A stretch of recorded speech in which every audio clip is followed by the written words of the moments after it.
The MGM Theatre of the Air was MGM's prestigious effort to use the airwaves to promote their classic lineup of films and upcoming films.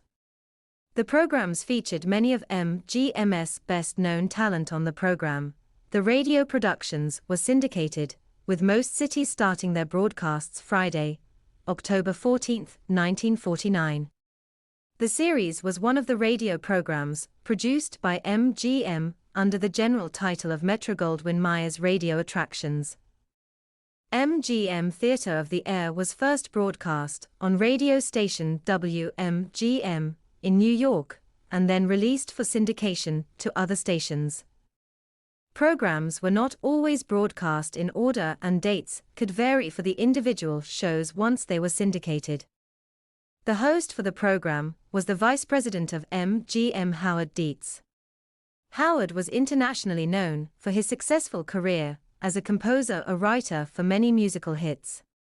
Marks B. Loeb, a well-known New York-based radio director, handled the direction of the many programs within the series and other MGM radio productions. Musical production was handled by Joel Herron, who was music director for radio station WMGM for 10 years. The MGM Theatre of the Air. Our stars this week, Frederick March and Florence Eldridge.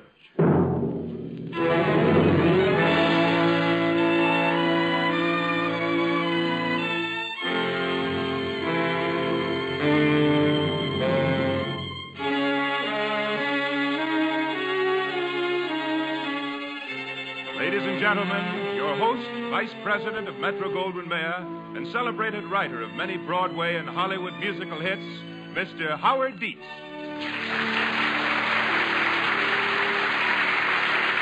Thank you. The full-hour play you are about to hear on the MGM Theatre of the Air is The Citadel. It is the dramatization of the successful Metro-Goldwyn-Mayer movie, which was based on the well-known novel by A.J. Cronin. Our stars this week are the prominent and talented couple of the stage and screen, Frederick March and Florence Eldridge. In just a moment now, the MGM Theatre of the Air will present Frederick March and Florence Eldridge in The Citadel.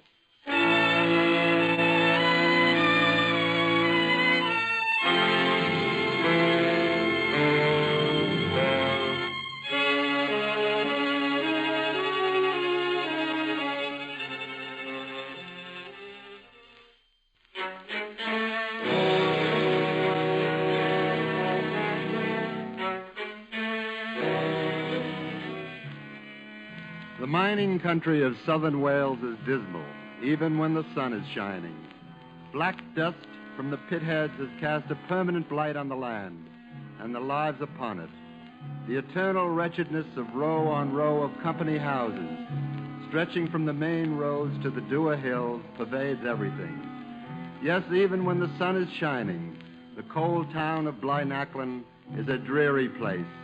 It was at its worst that rain-swept evening when Dr. Andrew Manson stood in the doorway of Dr. Page's cottage and rang the bell.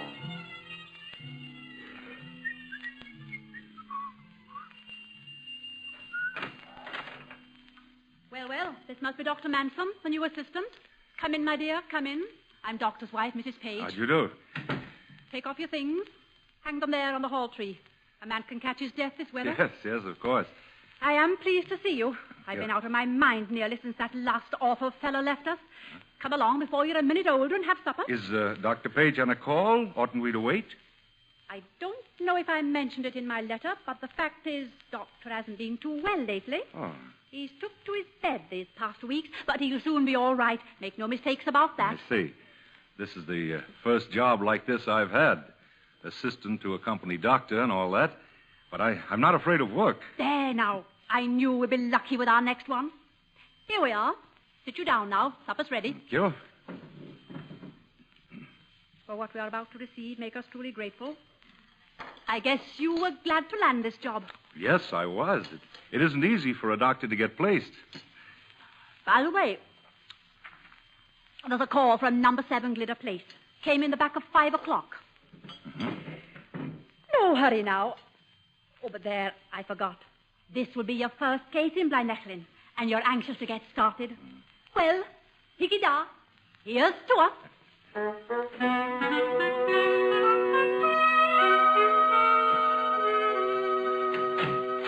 Thought I'd look in to welcome you. I'm Denny, assistant to the esteemed Dr. Nichols, L.S.A. How'd you do? You won't mind, will you, Denny, if I go on mixing this prescription? Fellow on Glitter Place. He's calling for it shortly. Splendid. You've begun the good work already, huh? 1 tablespoonful every 3 hours. It's reassuring to meet the dear old mumbo-jummery. Now, look here, Manson, I realize you're just passing through on your way to London and Harley Seat, but in the meantime, there are 1 or 2 things you ought to know. There's no hospital, no ambulance, no x-rays, no anything. If you want to operate, use the kitchen table. Page, your boss, was a good old doctor 3 years ago, but he'll never do a hand's turn again. Really? And Nichols, my owner, is a tight little money-chasing midwife. As for myself, I'd better anticipate the gay tidings. I drink like a fish. Now, I think that's about all. Oh, by the way, I should look out for typhoid in Glitter Place if I were you. Some of these cases aren't exactly typical.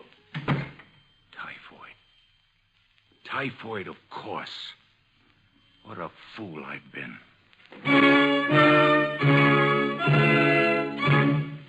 Well, Manson, killed anybody yet? You were right, Denny. It is typhoid. An epidemic. I ought to be shot for not recognizing it.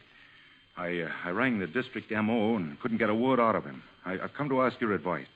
Take a chair, have a drink. Oh, I'd rather... Not. No, I thought you wouldn't. Take a look at that. The latest microscope. Must have cost a fortune. Had to give up drinking for 6 months to pay for it. I recognize what's in the slide on the stage there. Typhoid bacillus. And very clumsily done, of course. Practically botched. In fact, I'm no slide maker. If anything, I'm a surgeon. Those germs come from the well in Glitter Place. It's the main sewer. Leaks like the devil. Seeps into half the wells in that end of town. Does Griffiths know that? Well, he's a lazy, evasive, incompetent swine. Afraid to ask the district council for a new sewer in case they should dock his wretched wages to pay for it. There's only one way to make them build a new sewer. How? Blow the old one. Oh, you're mad. The police would be down No, on... you needn't come in with me if you don't want to. Well, there's one thing I'm sure of. From now on, every drop of water in Glitter Place is going to be boiled. Couldn't you arrange to have Griffiths in it? Oh, yes. Before you slam on out of here, I suppose you've heard there's measles cropping up in that area, too.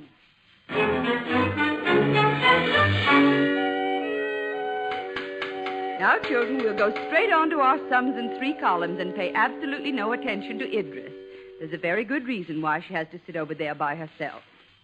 Now then, copy what I'm writing on the blackboard. Are you Miss Barlow? Yes? Oh, aren't you Dr. Page's new assistant? That's hardly the point, though. I am, Dr. Manson. You have a contact here, Idris Howells.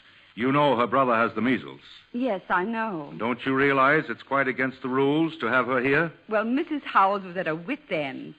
And most of the children here have had the measles. Those that haven't are sure to get it sooner or later.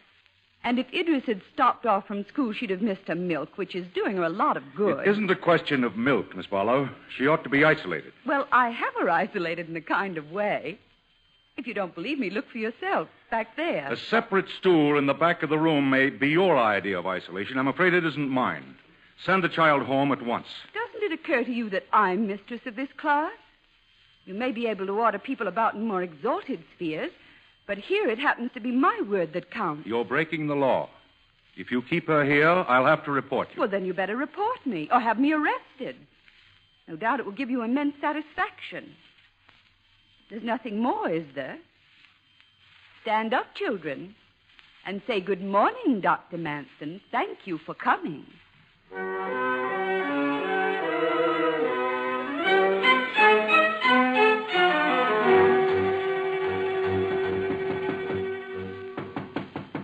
I'm asleep. Come in or go away, but stop that foolish knocking. Denny, do you still want to blow up that sewer? I thought you'd be around long for this. What did it? Joe Morgan's baby was stillborn. I did the hot water, cold water job. The baby came to life. For what? There was a wake in the house next door. Typhoid. Have a drink. You need it. Thank you. Where do we get the gunpowder or the dynamite? I already have it. 6 parts nitro to 2 parts glycerin. Shook it up myself. Cheerio. Cheers.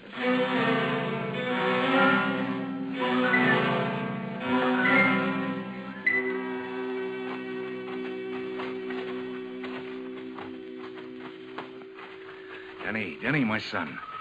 Do I look as strange as I feel? The manhole. Yeah. Doctor, you will assist at this operation. But of course. Yes. Thank you, Doctor. Crowbar, please. Your crowbar, Doctor? Thank you, Doctor. That's not loud enough. Now, ready, Doctor? Here.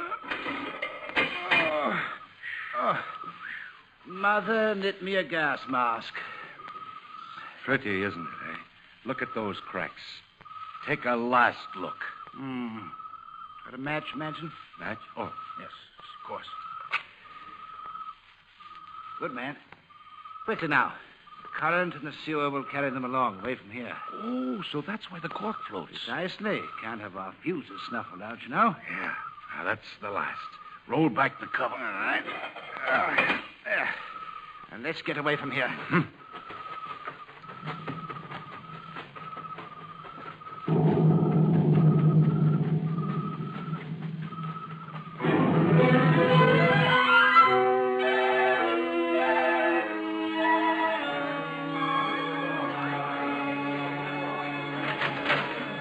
Well. A crowded surgery this morning. Who's first? Good morning, Doctor. Oh, are you first, Miss Barlow? I believe I am. In here, please. I have a sore throat. Sore throat. Open your mouth, please. Say ah. Oh. Oh, I'm sorry. Again, please. Now the chest. Just cough, please. Again, please. Lungs are absolutely clear. I'll give you a gargle every 3 hours. Thank you. Oh, Miss Barlow. Yes? For several days, I've wanted to come around and apologize for my rudeness. Perhaps you were right. The children here do need milk badly. But I'm afraid you were right. Idris is out of school with the measles. Oh, I heard what you did with the Morgan baby. When I arrived here, Miss Barlow, I believed that the practice of medicine was bounded on the north by ethics and on the south by textbooks. I've learned differently, thanks to you. And Philip Denny. Do you know Denny? He didn't tell me. He did me. Well, what did he, About a certain sewer? Oh? I think it's just fine. The extra employment these days, don't you, for the men who dig sewers hereabouts? Yes, I do. Perhaps sometime you will go to the cinema with me. And Denny. Or bicycling. Do you have a bicycle? Oh, yes. I have a bicycle. Try asking me. Dr. Manson. You're a bloody fool, Dr. Manson. After all, the children will get the measles sooner or later, and milk is very important. Dr. Manson, I want you. Yes, Mrs. Page. Are you deaf? Didn't you hear me say I wanted you? What is it, Mrs. Page? Maybe you'll be kind enough to explain this. Joe Morgan's check. Canceled, too. Where did you get this? You'd better tell me quick how you come to bank that money for yourself when it's Dr. Page's money and you know it. Dr. Page got his fee.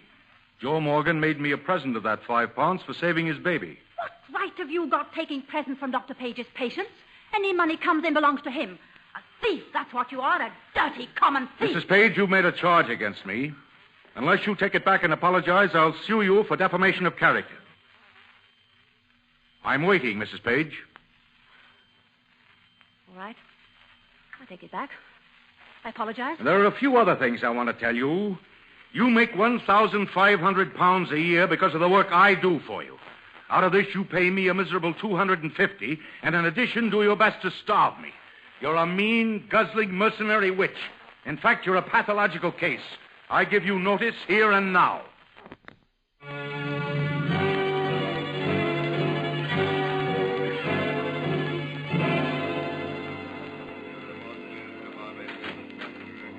Dr. Manson. Right Dr. here, Manson. right here, sir. I'm Dr. Llewellyn. Will you come this way, please? Certainly. Make yourself at ease, Doctor. I'm Owen, Secretary to the Aberlour Medical Society. Under our scheme, the workers in Aberlour and the surrounding mines pay over a certain amount of their wages to the Society every week. Out of that, we provide the necessary medical services. I'm head physician and surgeon with 4 assistant doctors.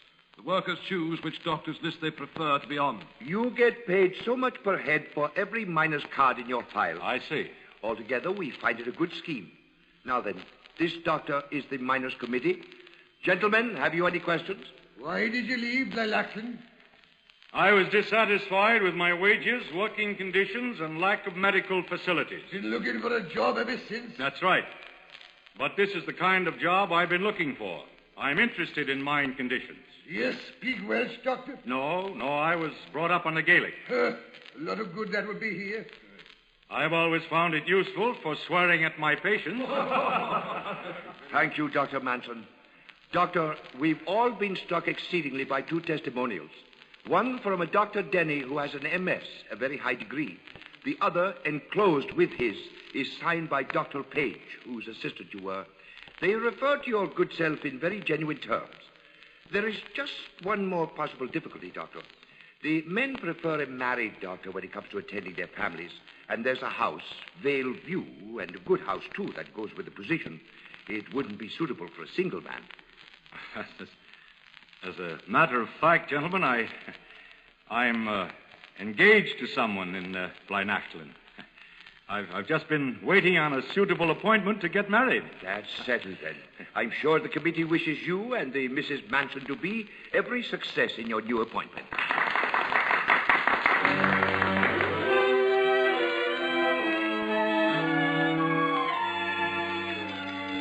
Chris!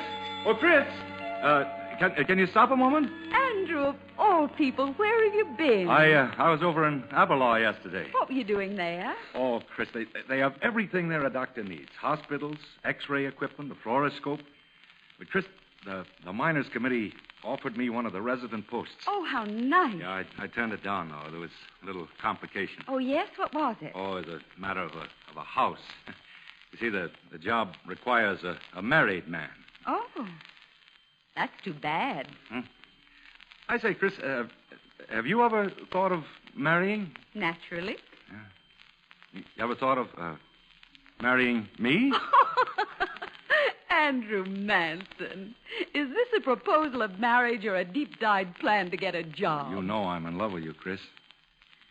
Well, you'd better rush over to Aberlour first thing tomorrow and tell them that you'll take that job.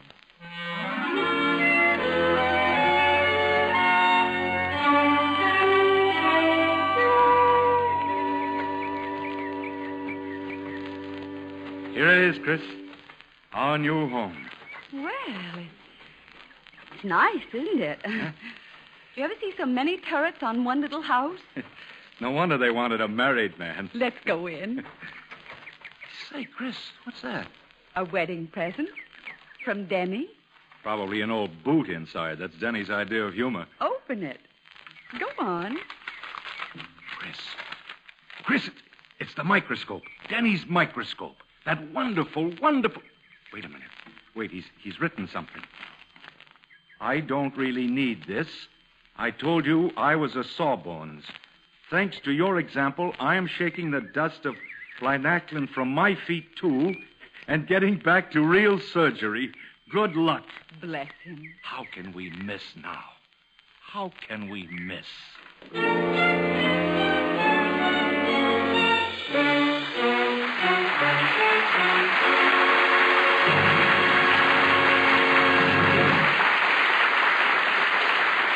You will hear what happens to Dr. Manson and his bride in just a moment.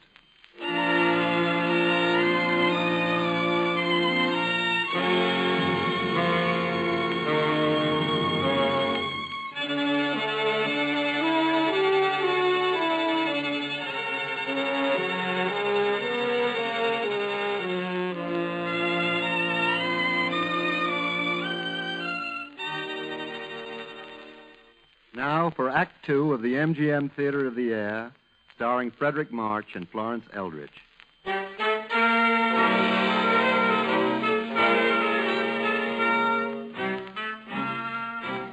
There was one basic difference between Barnacle and Aberlour, which was very apparent to both Andrew and Chris. Aberlour was the lodger. Everything else seemed to follow from that. A better living, more patience, harder work, and more coal dust. It was the coal dust Andrew had in mind when he questioned his pharmacist helper Gadge one morning in his new surgery, which proudly displayed the sign, Aberlour Medical Society, West Division, Andrew Manson, M.D. Gadge, come here a minute, will you? Yes, Doctor? Gadge, are most of the men like Lewis? How do you mean, sir? Me tube's bit of a cough, like short of breath I am. Most of the men from Old Tom, Pendennis and Adam West sinkings. They're anthracite, aren't they? Aye, sir. Have Lewis admitted to a hospital, Gadge. He's out in the waiting room. What for, sir? Apical pneumonia and observation. I want a sample of his sputum right away. Dr. Leslie always gave them the pink medicine and sent them back to work. The men seem to like that, Doctor. Pink medicine for this sort of thing? It'll be hard on his family, sir, with him in the hospital. I'll give him a certificate. There's no compensation for this, sir. No compensation? No, sir. Only for illness or accident directly attributed to the work in the mines, But this Doctor. is caused directly by their work, Gadge. It's the dust, man. The coal dust they breathe day in and day out. If ever there was an industrial disease... It's not on the company list, Dr. Manson. Lewis goes into the hospital at once. Who's next? Yes, sir. Next. Certificate. What for? Stagmus. The name is Jenkin. Ben Jenkin. Oh, yes, I remember. From the committee. Can't keep my eyes still. That's Stagmus, all right, isn't it? Well, it might be. It might be a lot of other things, too. Take your shirt off. What for? I want to examine you. I don't need no examining. Ain't been examined for 7 years. Well, don't you think it's time you were? Huh? Well, all right. Good man. All right. Now we'll listen to your chest first. Cough, please. Again, please. Very well. What's this to do with Stagmus? Say ah. Ah. Now let me see your eyes. What for? All right. Get dressed. Thought you'd let us have the certificate. Here you are. Next, please. Hey, what's the meaning of this? Oh, can't you understand it? I'll read it to you. This is to certify that Ben Jenkin is suffering from the effects of overindulgence in malt liquors, but is perfectly fit for work. Stagmus! 15 years I've got Stagmus. Well, you haven't got it now. For the last time. Are you going to give us Stagmus certificate? No, I'm not. I'll have my card. There's other doctors that'll give me a certificate if you won't. Give him his card, will you, Gadge? Yes, sir. Here, Jenkin. We'll see about this. I'd go easy, Doctor. Jenkin's a big man on the committee. I know that. Where's that? One moment. Adams West, number 3 shaft. That's trouble. We'd better hurry.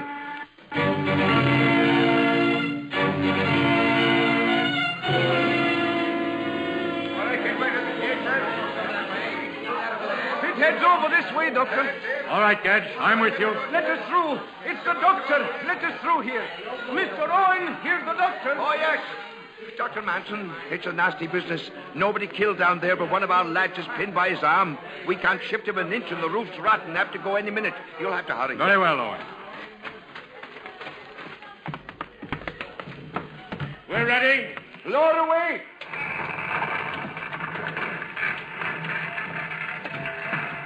Have we far to go? About 100 yards from the shaft, Doctor. I see. This way. Just follow the lad with the lamp. Mighty easy to get lost in the diggings. Right.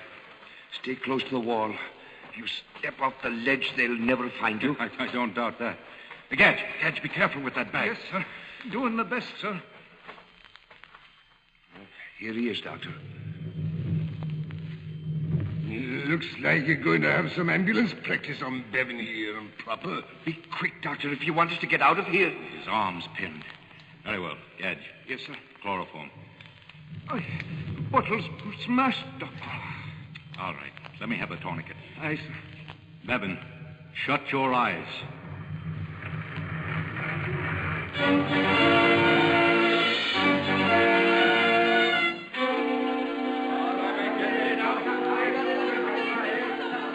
Steady with the stretcher. Wrap the blankets around him. Take him to the hospital. Aye, Doctor. All right, Gedge. That's all we can do here. Oh, Andrew. Here now, darling. Here, what's wrong? They told us the roof was down, that you wouldn't come out. Easy, Chris, easy. We're all out, except Sam Bevan's arm. It's all right, Chris. It's all right.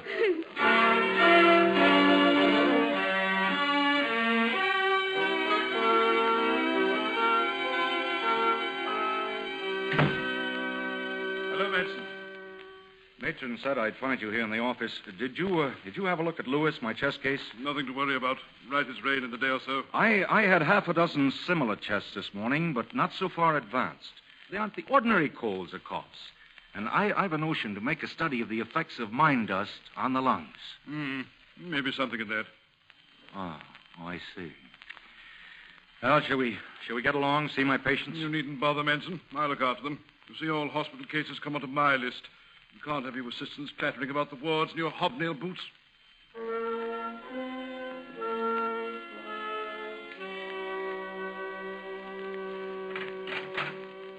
Darling, Andrew. Hello, Chris. Lobster for supper. The only one in Avalon. Oh, that's fine, dear. I knew you'd like it. Andrew, is Bevan all right? I suppose so. Then what is it, darling? You're upset. Oh, it's nothing. Something went wrong at the hospital. No, nothing wrong. Chris, it isn't the Avalon Hospital. It's Llewellyn's hospital. I'm positive there's a genuine chance for research work here. But it takes observation, study, lab work, charting, and scientific recording.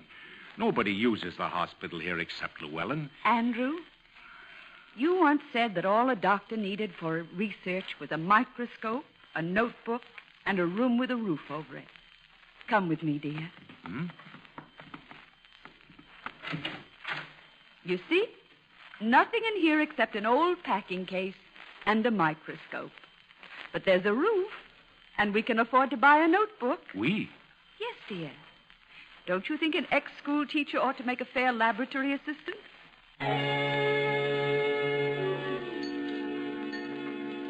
Next slide, Chris. Right. Case Newman, sample sputum. Here it is again. It's the same, Chris. Look, it's the same. Let me see. See the TB cells? Those narrow, straight rods? TB bacillus. And the particles of silica? That crystalline silicon is only present in anthracite. The soft coal men never have it. Do you think we're getting somewhere? We're getting to the point where we can publish, I think.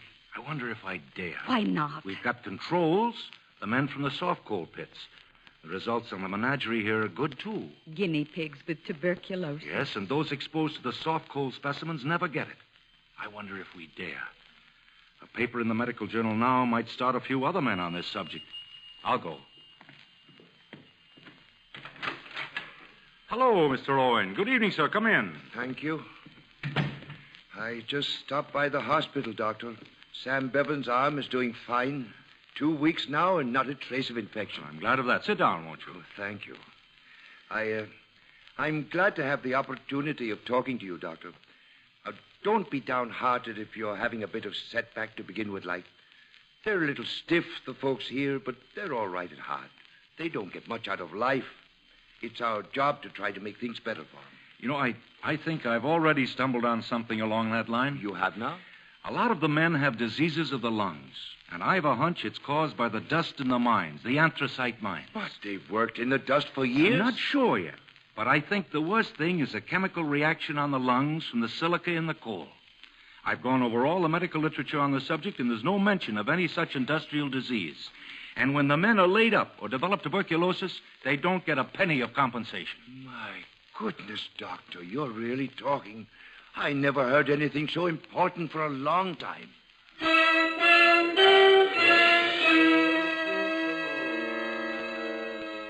Well, Gadge, how's business today? Not very good. Oh? Mrs. Evans was just here. She took her husband's card. But why? His knee is doing fine. She was the 12th today. Not many left, are there? No, sir.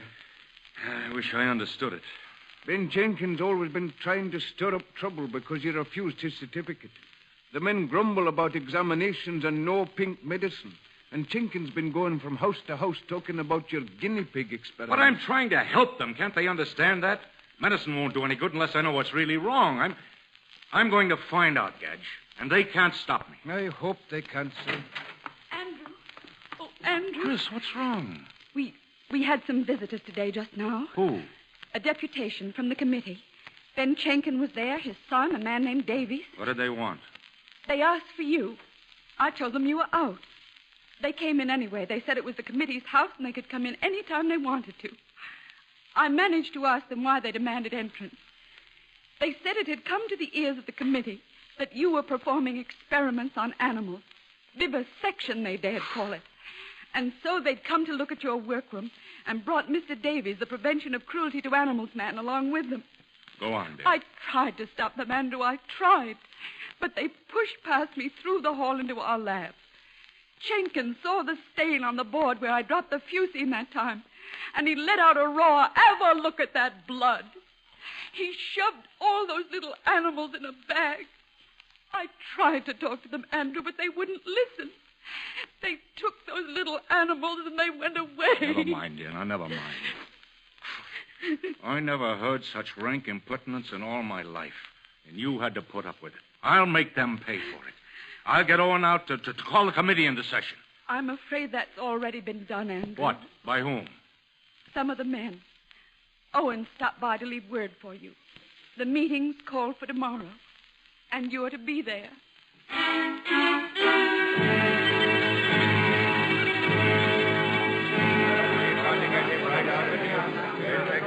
And you all know what he's been up to.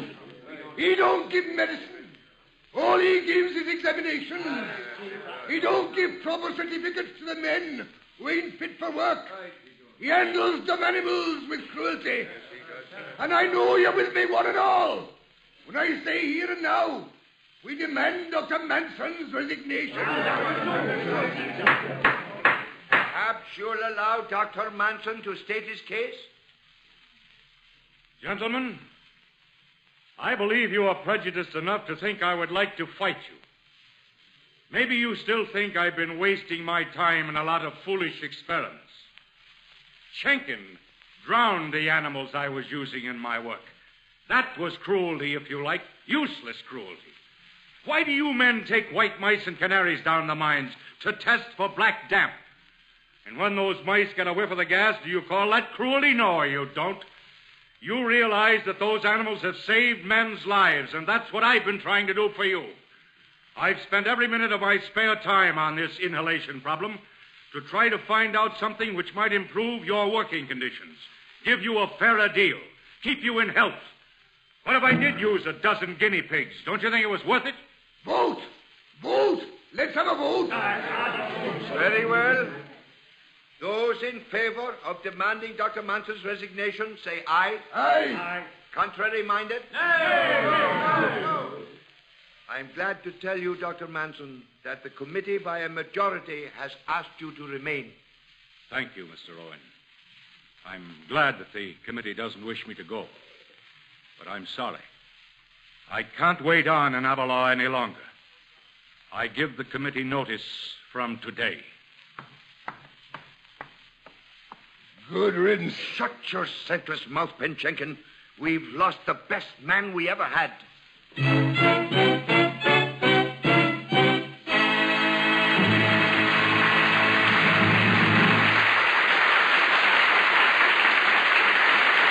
We'll continue with the story of Dr. Andrew Manson in just a moment.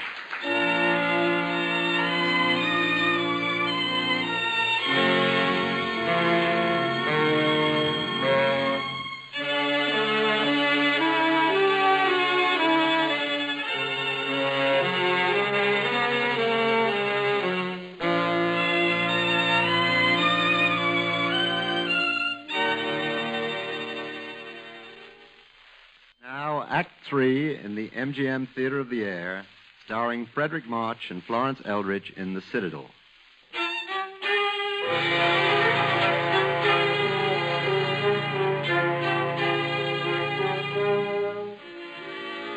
Andrew and Christine Manson left Aberlour and all of Wales far behind. They exchanged the coal dust of the mining country for the fog of London. Reaching the teeming city, Andrew's first thought was, "This is where we belong." And Christine told herself, in a few months, they'll all know the name of Dr. Andrew Manson. a few months later, Andrew sat in his office, next door to Schmidt's Delicatessen, and waited, as he had waited that day, and the day before, and the days before that. Hello, darling. How'd it go today? Yesterday, I lanced a boil and vaccinated a baby. The day before, I painted a sore throat, cured an ingrowing toenail. And today, I treated 3 girls from Laurier's dress shop for chapped hands. Is this what I starved and sweated and borrowed money to study medicine for? Patience, darling, patience. I'd like a lot of them, rich ones. We'd better have a few soon. In the last 4 weeks, we've taken exactly 4 pounds 10, including this morning's 7 and 6, for piercing Madam's ears for earrings. 7 and 6. Exorbitant for piercing ears, my good man. But now we can pay something on our bill at Mrs. Schmidt's and order another apple strudel without a qualm.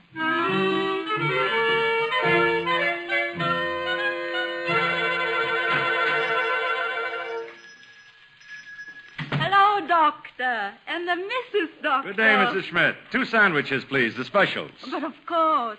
Clara, from the icebox, the special liverwurst and the corned beef. She will bring it right in, my Clara. She's getting to be a big girl, isn't she? Yes, they all do. They grow up. You will see someday. Only they should stay healthy. Amen to that. Oh, you fixed the patient I sent to you for the earrings? Oh, it was very easy, and thanks for thinking of me. Oh, we'll send you lots of patients. You just wait. And now I get the sandwiches. Clara. I don't know how I'll pay you back unless I put all my patients on a diet of pumpernickel and pickles.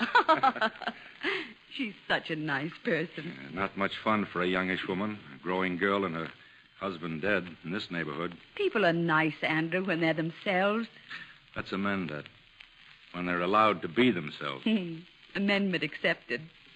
Gosh, I wish they'd hurry with the food. I could... Doctor, I told you lots of patients. At your door, a girl from Laurier's.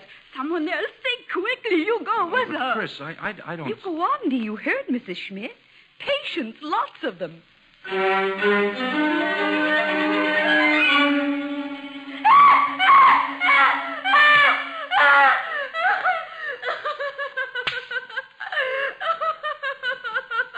That's more like it. I want to go home. I'm sorry. It was the only way, and it worked. It worked. Take me home. Now, that's hardly necessary. I want you to take me home, Doctor. Very well, since you insist.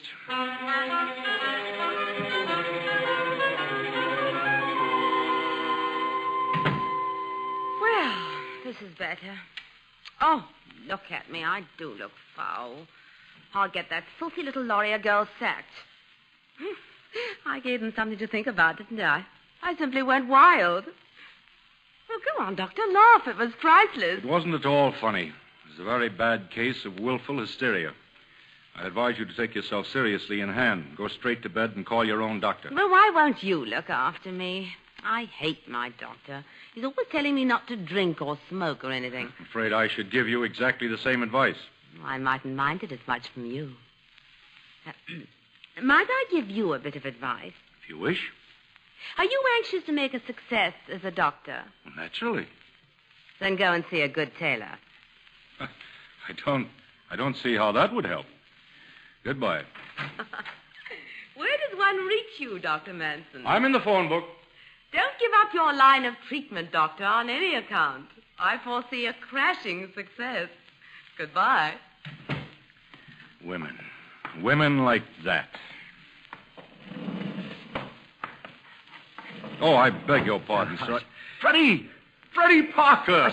Scruffy Manson of all people. What are you doing in London? I've bought a practice. Have you, by Jove? Well, must be a good one if it brings you here, in this lair of the filthy wealthy. Nothing so grand. Well, why on earth haven't you called me?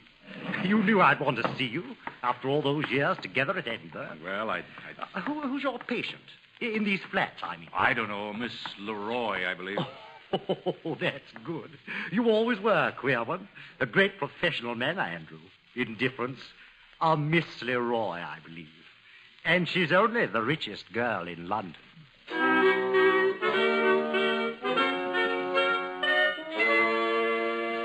Well, Chris, well? Well, what? Well, now that you've met them, Freddie and Mr. Ivory, the surgeon, all of them, what do you think? Oh, they're all perfect gentlemen. What bedside manners. Haven't they, though? Ivory in his Harley Street clothes. I'll bet he operates in a frock coat. Oh, white tie and tails in the evening. I'd like to see him or Freddie operate on a kitchen table in Blynacklin or amputating a mine with the roof falling down. I wouldn't. Chris, they think I'm just a small-town doctor. You're a good doctor. I'm sick of having men like that look down on me as if I were a poor relation. I'm going to beat these smoothies at their own game. You just wait.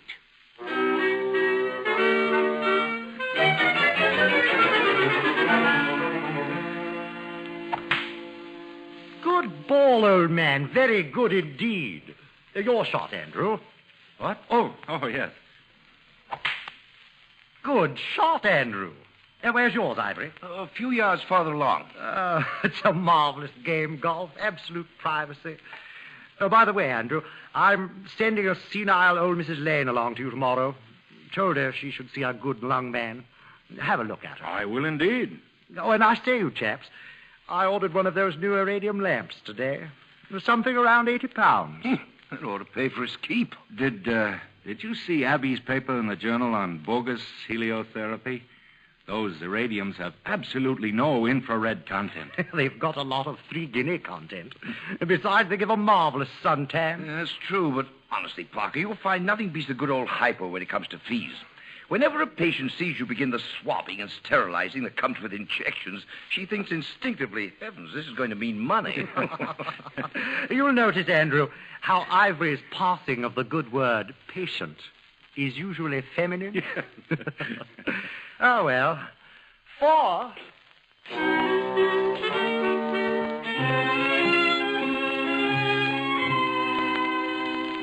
Dr. Andrew, why can't you come to dinner? There's absolutely nothing on your pad but someone named Stillman. Mr. Richard Stillman. Good Lord, I'd forgotten the American lung specialist. And then Mr. He's not even a doctor. That's nothing to do with it. He's developed the most successful TB clinic in the world. Now you run along, and I'll try to see you tonight. Go on now. Well, some stuffy American's more important than I am. Goodbye, Dr. Andrew. Goodbye, Miss Leroy. Mr. Stillman, won't you come in? Dr. Manson, I've been promising myself this pleasure for a long time. I hardly expected to find you in Harley Street. Well, we never know where we'll end up, do we? Sit down. Thank you. It's an honor to have you here. What can I do for you? Not a thing. I called to tell you how much I appreciated your paper on dust inhalation and silicosis and its effect on the lungs. That is nice of you. It's too bad that one who showed such original promise in that work couldn't go on with it. Yes, I suppose so. But doctors must live, you know. What brings you to England? You're Sir Herbert Cranston. The man who makes those wonderful little automobiles has built me a small clinic in the country outside London. Oh. Yes, we cured him of asthma at our place in Oregon. He seems to think England can use our methods. Well, that's splendid. But watch out for the medical council. I don't think they'll bother me. Oh, pardon me a moment. Yes, of course. Yes? Oh, well, ask Lady Farnham to wait a few moments, nurse. And tell Mrs. Partington Smith that I'll be glad to see her tomorrow, and we won't charge her for today. Hey, you're busy. I'd better be off. I'd like a real talk with you sometime. I'm awfully sorry. I'm always swamped during consultation hours. Yeah. Come out and see our place sometime. I'll show you our apparatus. Well, goodbye. Thank you, sir, and goodbye.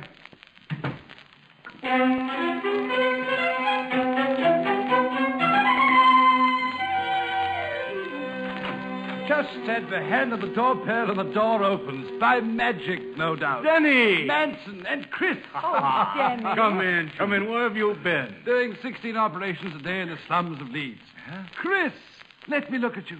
Ah, prettier than ever. Get along with you and me, a married woman. This is a very grand place. I'm sure I haven't made a mistake. This well-dressed gentleman is Dr. Manson. It is, indeed. And for you, he prescribes a drink. I'm sorry, I'm a lemon squash man. Now, I've found that real surgery and alcohol don't mix. Say, you know, we've a new car, Denny. We're just going to try it. Come along, won't you? And you know where? To Mrs. Schmidt. Yes. Oh, Denny will love those special sandwiches. Special sandwiches, your motor car. You don't sound like the bloke what blew up a sewer with me.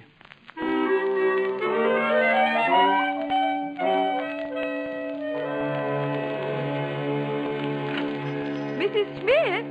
Oh, hello, Mrs. Schmidt. Mrs. Manson and the doctor, how are you? It's been such a long time. This is our special friend, Dr. Denny, and we want him to have one of your specials. But of course, sit down, be comfortable. Denny, this place has the best chicken paprika in all England. Come on, we'll fix our own hors d'oeuvres. Fix them yourself, my fine fellow. I'm staying here to talk with all this youth and beauty. Philip, Denny, you haven't changed one little bit. Oh, doctor, we are so proud of your success. Everyone in the neighborhood. When you first came here, we knew you would get ahead. Well, that's funny. I didn't. Where's Clara? Oh, Clara is in Victoria Hospital. Some trouble with her chest. Oh, I'm sorry. I didn't like for my Clara to go in a ward with all those others. But he cannot afford a nursing home. Well, Victoria's a good place. Who's looking after her? A Dr. Thorogood. Oh, an excellent man. Of course, Doctor, when Clara got sick, we didn't like to come to you because we know how busy you are and everything, Look, my favorite lip tower. Remember? Yes, of course I remember. Oh, Chris! Don't worry, Mrs. Schmidt. Clara will be all right, I'm sure. You've got a good doctor. Oh, Chris! Our favorite lip tower. Taste this, Denny. Will you listen now? Of course I'll listen, old man. Sound off. Well, I don't know how you find it, but I'm so sick of the antiquated, crooked methods of most of our honored colleagues, I could howl. All right, my lad, all right. How are you going to cure all the wrongs of medical practice? By starting a clinic. A genuine team of doctors, all specialists. I'm the surgeon. Where's the money coming from? We're all chipping in what we have. Now, we start with groups of people, a small fee each month, enough to live on. When they get sick, we furnish everything. The medical council will fight it as cut-rate medicine. Of course they will. The other doctors will try to lynch us, but we'll lick 'em. For once in this country, the patient is going to come before the doctor, and that's a complete revolution in our medical system. Oh, it sounds grand. It is grand. Andrew, we need you for chest work. But look, Denny, I've got a grand practice. I can't just throw it away. Won't you even consider? How can Will I? there be anything else? Chicken paprika. Something to drink? Yes, by Harry. Can you get me a bottle of whiskey?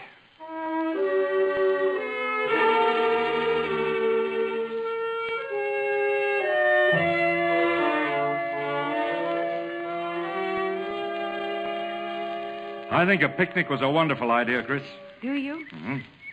Andrew, yesterday, Denny said you used to look on medicine as an attack on the unknown, an assault uphill, as though you had to take some citadel you couldn't see. That's all very well for Denny, but I have a practice to think of, one that's making us rich. But do we want to be rich? I don't like your new ideas about medicine. And I don't like your not being the Andrew Manson I married.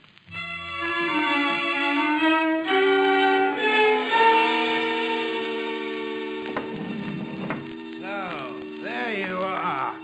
The prosperous Dr. Manson. Denny, were you waiting for us? Oh, Denny, you've been drinking. I've been waiting to tell you something I couldn't quite say. Sober. At Rhinelander, you had hope in your eyes and courage in your heart. I gave you a microscope, I believe. Not just to make you a gift, but because it stood for the things you believed in. There will always be mean souls in this world. It hurts more deeply than you will ever know when a friend increases their number. Goodbye.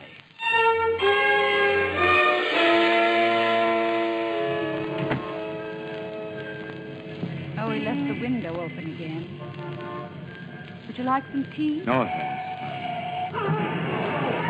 What's that confounded racket down there? There's been an accident. Andrew! Andrew! It looks like Denny!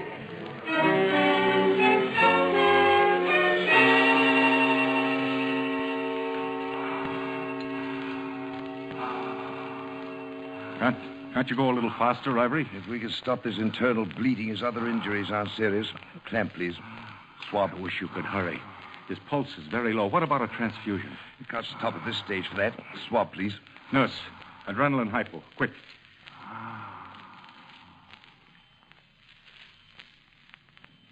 I'm sorry, Manson. These accident cases are always difficult. Cigarette? Has he been your patient long? Stop talking, can't you?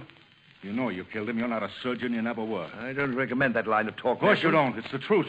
There was nothing difficult about this, but you dallied along with incompetence. You let him die. Pull yourself together, you fool. You'll be hurt. What if I am? You know it's the truth as well as I do. That wasn't surgery. It was murder.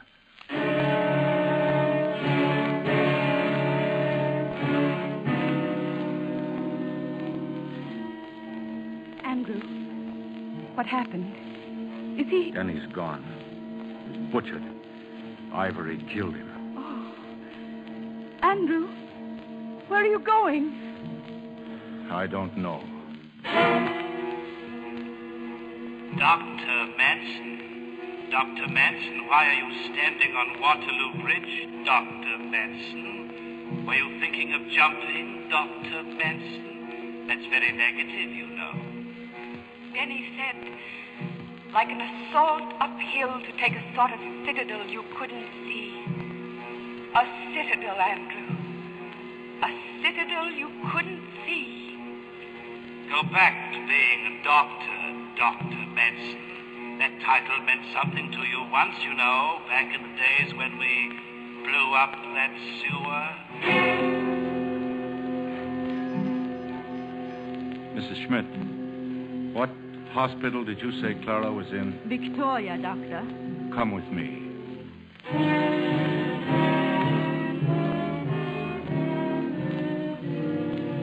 This is her bed, Dr. Manson. It's Dr. Manson, Clara. Let me examine you a minute. That lung should have been tapped days ago. If it isn't done at once, she'll die. Help me with this blanket, Mrs. Schmidt. Don't worry. She'll be all right. But we have to get her out of here. Whatever you say, Doc. Keep her covered. I'll carry her. I see. What does this mean? Are you a doctor? Yes, I'm a doctor. Where are you taking my patient? To the Stillman Clinic. She's my patient. I forbid such unethical behavior. Mrs. Schmidt, was this man Clara's doctor? Yes. Are you satisfied with his work? No. Do you wish me to take the case? Oh, yes. Dr. Thorogood, get out of my way.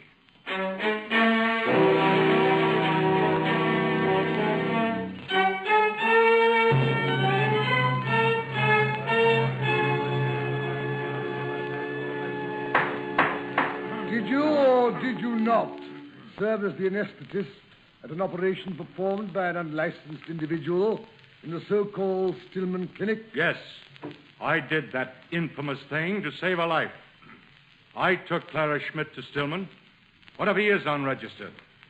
He's an originator, a thinker. You stand here on charges before the Medical Council of the City of London, and you admit that you knew he was not a doctor? Louis Pasteur, the greatest figure in scientific medicine, was not a doctor, nor was Ehrlich, nor Havkine, who fought the plague in India better than any qualified man has ever done, nor Metchnikoff, inferior only to Pasteur. Are we to take it that you place Richard Stillman beside such men? I do, Dr. Boone, I do. And I have more to say. Instead of going on trying to make out that everything's wrong outside the medical profession and everything's right within, it's high time we started putting our own house in order. There are a great many doctors practicing fairly, sir. But too many go in for useless money-chasing treatments, unnecessary operations, and fee-splitting. Doctors have to live. But they have a responsibility to mankind, too, and they dodge it. Why should the poor be neglected? They have minds and hearts and souls. Their pains hurt as much as any stockbrokers. We say we'll alter things, but we don't. I know I've made plenty of mistakes, and I regret them. But I made no mistake with Richard Stillman. Look at my patient. If you want any justification of my infamous conduct, there it is.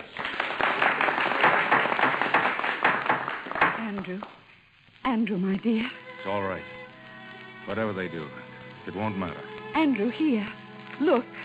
What? The plans for the clinic. Mr. Stillman took me to his automobile manufacturer. Cranston? Yes, and he approved the plans. He'll put up all the money we can't furnish ourselves. And he likes the name. What name? I told him we'd like to call it the Philip Denny Memorial Clinic.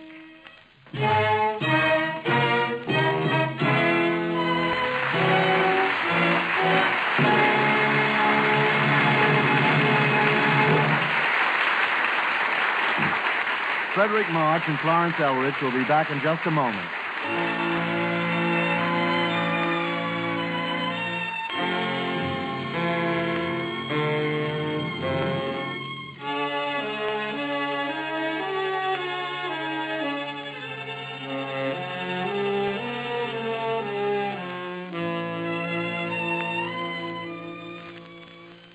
As a postscript to these radio plays, it is customary to subject the star to a brief interview. In this case, where there are two stars, the interview becomes a triangle. Conventional theatrical situation? We've had joint interviews before. Joint interviews? No reflection on the place. Well, it's rather pleasant to see a couple playing together. It lends stability to a theatrical marriage. Don't forget the lunch. How could one possibly? Of course, I've seen you, Freddie, in many pictures, some of them MGM. And I've always been a fan of Miss Elrich's. I hope you play in lots of plays together. We will, Howard, whenever we can find the proper vehicle. A great many of us particularly enjoyed what I believe was your most recent appearance together years ago. Thank you. That was a play by and about the actress Ruth Gordon. Well, perhaps in order to keep the two of you working together, you'll have to write a play for yourself. About ourselves? Well, you could choose a worse subject. Your lives seem to me to be most interesting, and your views have often coincided with mine. Very good views. For this and your talents, I commend you both. Thank you, Howard. Thank you, Howard. And thank you, Frederick March and Florence Elrich.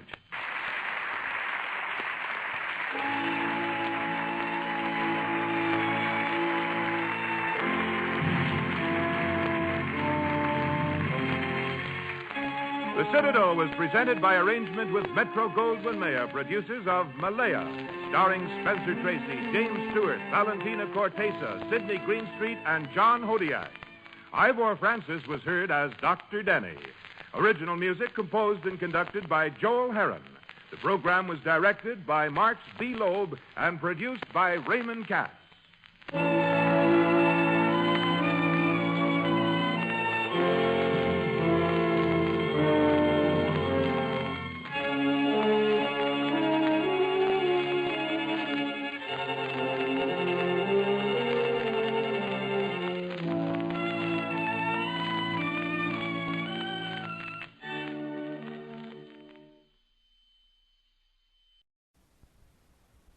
The MGM Theater of the Air. Our star this week, Rex Harrison.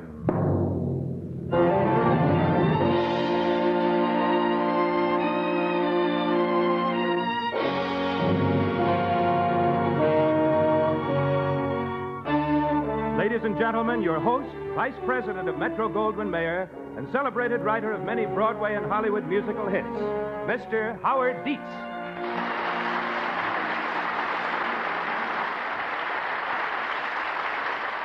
Thank you. We feel that the next hour will be entertaining to those who like suspense, romance, and action.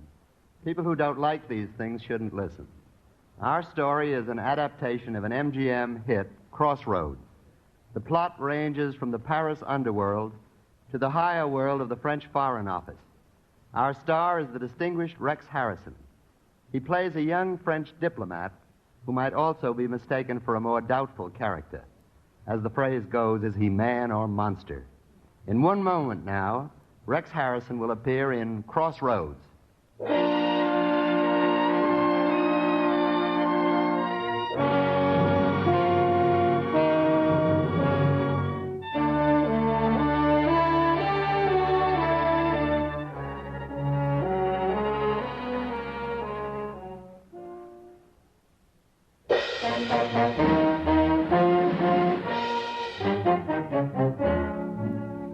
theme of Crossroads is a somewhat different version of the eternal triangle. Usually, this triangle is two men and a woman, or two women and a man. In this case, however, there's a woman, a man, and the strange and secret past of that same man, his alter ego, so to speak, which becomes the most important character in the play. We take you to Paris, the Paris of 1935, pre-war. Walking along the Champs-Élysées on his way home is David Talbot, considered extremely brilliant by all his colleagues in the French Foreign Office. Good evening, Monsieur Talbot. Ah, Francois, you didn't even give me a chance to ring. Madame saw to that, sir. Hmm? She was waiting at the drawing room window, saw you walking down the avenue. Ah, tell me, Francois, how is she? As lovely as ever, sir. Yes, tell me more. As happy as when you left this morning, sir. Yes? And, if possible, even more in love. Ah. Francois, our country is about to confer quite an honor on me. Yes, sir. And if I get it, remind me to give you a raise. I must tell Madame. Oh, sir, a letter came for you today, brought by a rather strange man and... Oh, not now, Francois. Oh, very well, sir. I gave it to Madame. David, darling. Lucienne? What? I was thinking all day about how wonderful it is to be in love with a married woman. Particularly since the woman is married to me. Oh, you are silly. Kiss me. Really, it's criminal for a man to have to work when his honeymoon's barely over. But, darling, you're so important. Did you miss me today? I thought of you every minute. What did you think? Well, to be honest, I suppose I was selfish. I was really thinking of myself. Tell me. Well, I thought, here am I, a nobody. Not only selfish, but dishonest. You're very much a somebody. Just a few years ago, I was an obscure government clerk. My darling, you're married to a fortune hunter. Everybody says you'll be Minister of Foreign Affairs one day. Perhaps even President of France. Oh, I don't aim quite that high. But I do know a secret. I knew you were holding something back. Tell me. That I'm soon to be offered... What you've dreamed of. An ambassadorship. Correct. Ambassador to Brazil. There. How's that? Oh, I'm so happy for you, David. So happy for both of us. We are lucky. Terribly lucky. We have position, a bright future, not a worry in the world. Dinner is served, Madame. We'll be right in, Francois. Yes, I'm starved. Excuse me, sir, but that letter I mentioned, Hmm? perhaps I did wrong when the man delivered it. Perhaps I should have called the police. Francois, what do you mean? Well, something he said, Madame. I'd not like to repeat it. Oh, nonsense. What did this strange fellow say? As he handed me the letter, sir, he said, "How do you like being butler to a criminal?" David, have you been speeding again? No, that was when I was a bachelor. Just forget the letter, Francois. Yes, sir. And you can serve the first course. Very well, Madame. Now then, would Madame do me the honor of having dinner with me? Oh, you men, you have no curiosity at all. I'm terribly curious about what's for dinner. I'm starved. But the letter, darling, there on the table. Oh, yes. Oh, the fellow has atrocious taste in stationery, hasn't he? Obviously from a political enemy or a crackpot, but we'll see. Well... David, you seem puzzled. Well, mystified is the word, my dear. Listen to this. It starts out, Dear Jean. But, David, the letter isn't meant for you. Now, the envelope's addressed to me. See, David Talbot. Well, read it. Well, it says, Dear Jean, allow an old friend to congratulate you on your noble career. Accept my good wishes for a happy life with your rich bride. You are now able to pay me that old debt of 1 million francs. 1 million francs? May I suggest that you deliver the money at noon tomorrow to the abandoned park in Volney Street. Throw it over the hedge near the boarded-up gate. I'm sure you will understand the reason for these exotic instructions and the reason why this letter must remain unsigned. Well... But, darling, what does it mean? I haven't the foggiest notion. What are you going to do? Do? Well, first I shall have dinner. I'm sure it'll be a good one, and then, naturally, I'll call the police.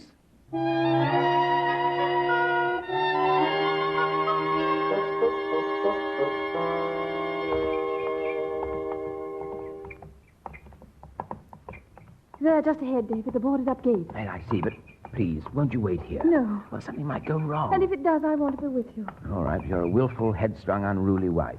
We're almost at the gate. Is the packet ready? Yes, ready. Here we are. Toss it. Over the hedge there. Now stand behind me, darling, and wait. There he is. Get him. Here he is. I've got him. All right, men, don't hurt him. Now bring him out so Monsieur Talbot can see him. Excellent work, Commissaire. I'll see that you get commendation. Thank you, sir. Now, there's the rascal. Do you know him? Never laid eyes on him before. There was a time when you knew me well enough. All right, fellow, what have you got to say? Nothing here. You'll either talk now or at the trial. I'll talk at the trial where all of France can hear. Very well, if you will. Commissaire, I don't think a trial would be necessary. Oh, David, if you let him go, he might come back and try to hurt you. And after all, sir, attempted extortion. I don't think it's attempted extortion. You see, although I have a rather high position in the Foreign Office, anyone who knows me knows I haven't got £1,000,000 francs. The idea is ridiculous. You married a rich wife, didn't you, Jean? Oh, there, Commissaire. The man also thinks my name is Jean. Instead of a judge, I think this man should be taken to a doctor. All right, Monsieur Talbot, if you say so. One moment, all of you. Hey there, fellow. What? My name is Carlos Leduc. I'm a citizen of France, and I know my rights. I insist on a hearing in court. But Monsieur Talbot is only trying to help you. Oh, so he would like you and his rich bride to think. Eh, Jean? My name is not Jean. I haven't the slightest idea what you're talking about. Well, then I shall be happy to explain it in court. My dear Jean. I tell you, my name is not Jean. Oh, no, not anymore. Now you are a high and mighty official of the Foreign Office. And your name is David Talbot. You say. David, what does he mean? Oh, he's mad, obviously. I mean, madame, that you are married to a stranger. Oh, no. But yes. And when I get into court, I will be happy to tell you and all France your husband's real name.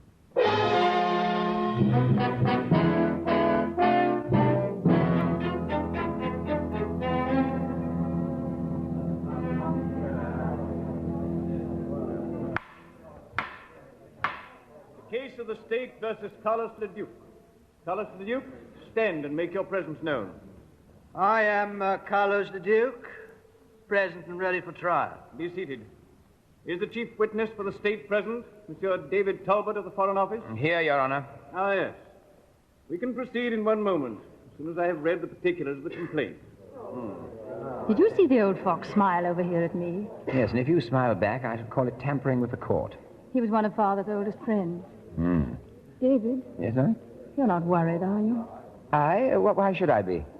I don't know. My dear, you sound as if it was I that was on trial, not Leduc. Oh, I suppose I am silly, but I'm afraid. Afraid of what? Well, there is that part of your past that you don't remember, and... Well, Dr. Tessier assures me that I have no reason to worry about that. Oh, I see Dr. Tessier in court. I asked him to be here in case anybody started poking into my dark and mysterious past, but really, my dear... There are some most unusual aspects in this case.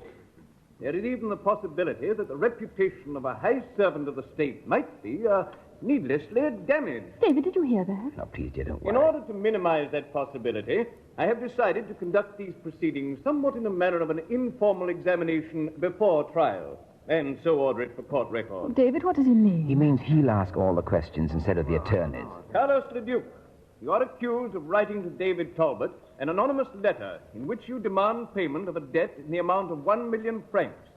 The charge, therefore, is extortion. How do you plead?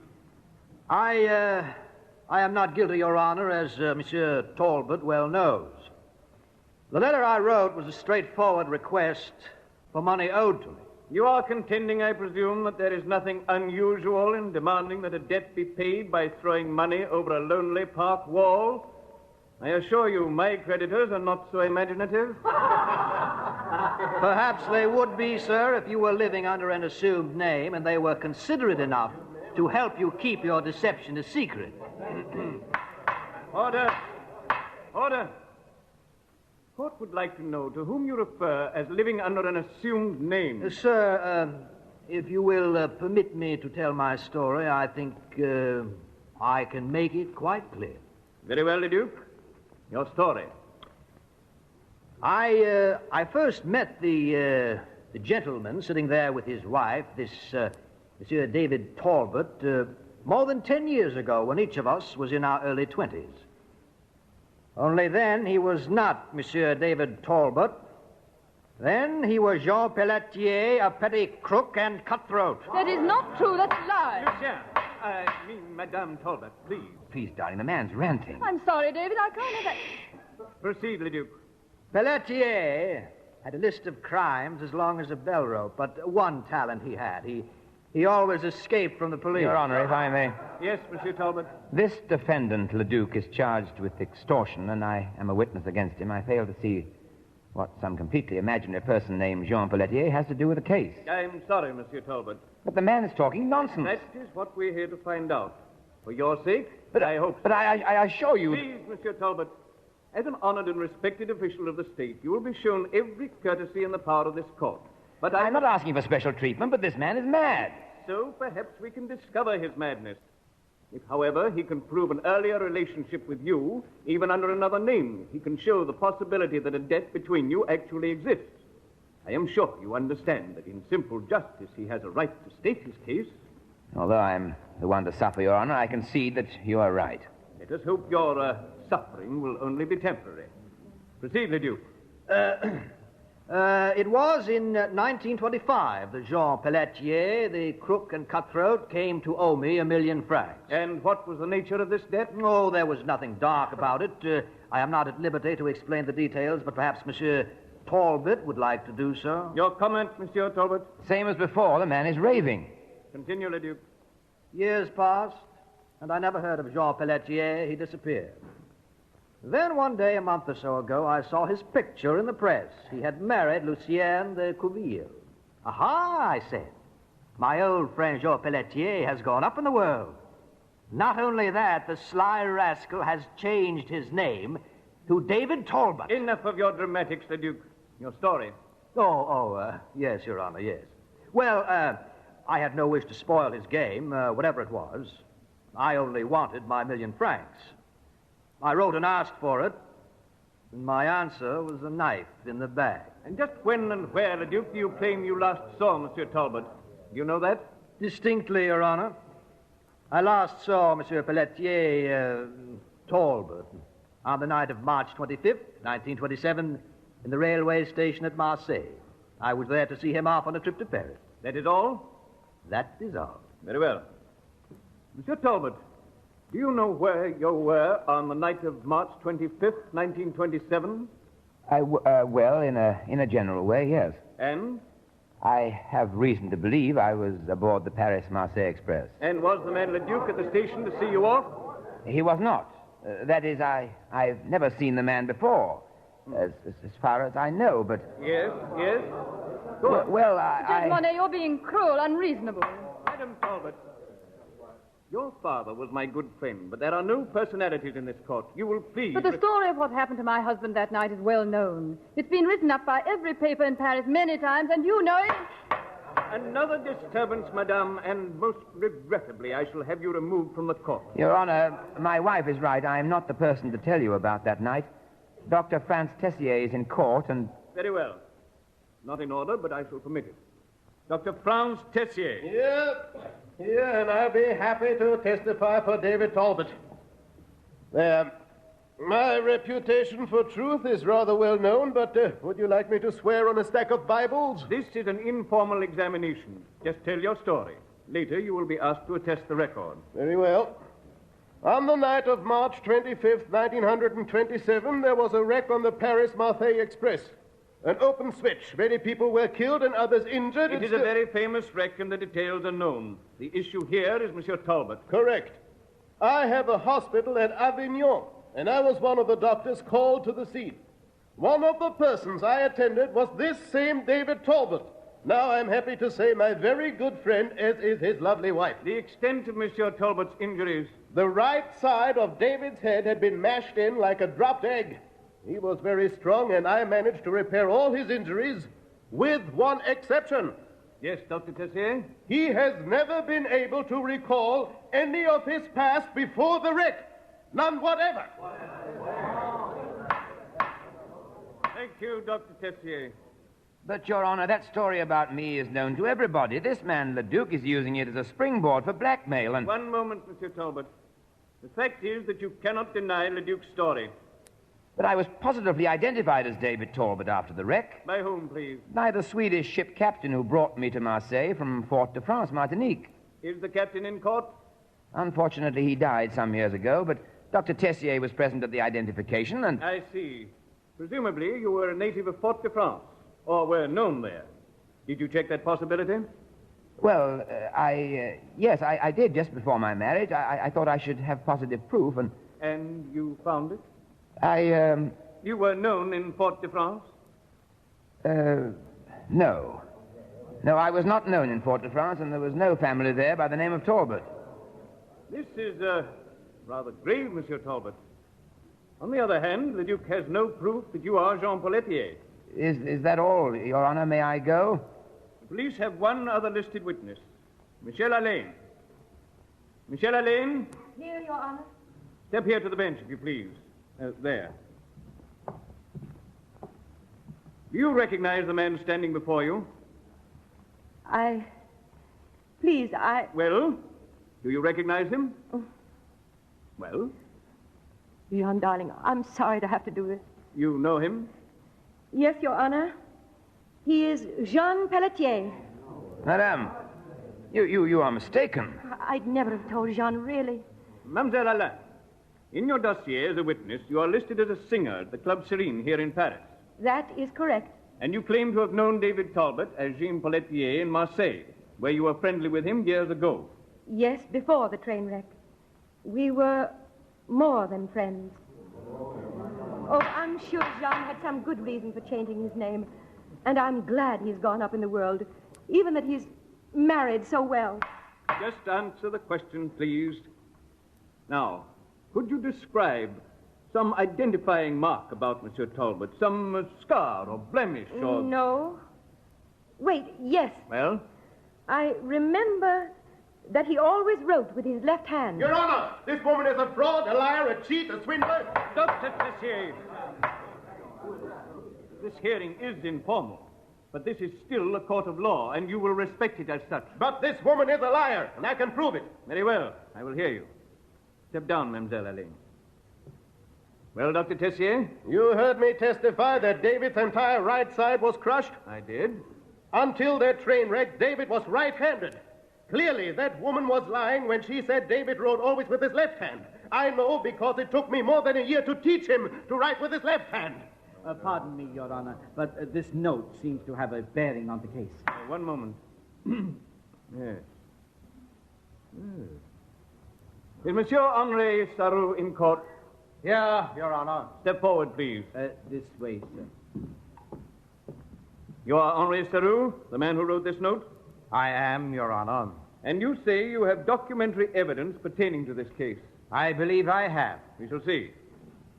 Now, what brings you to this court? There has been some mention of this case in the, I believe you call them scandal sheets. Well?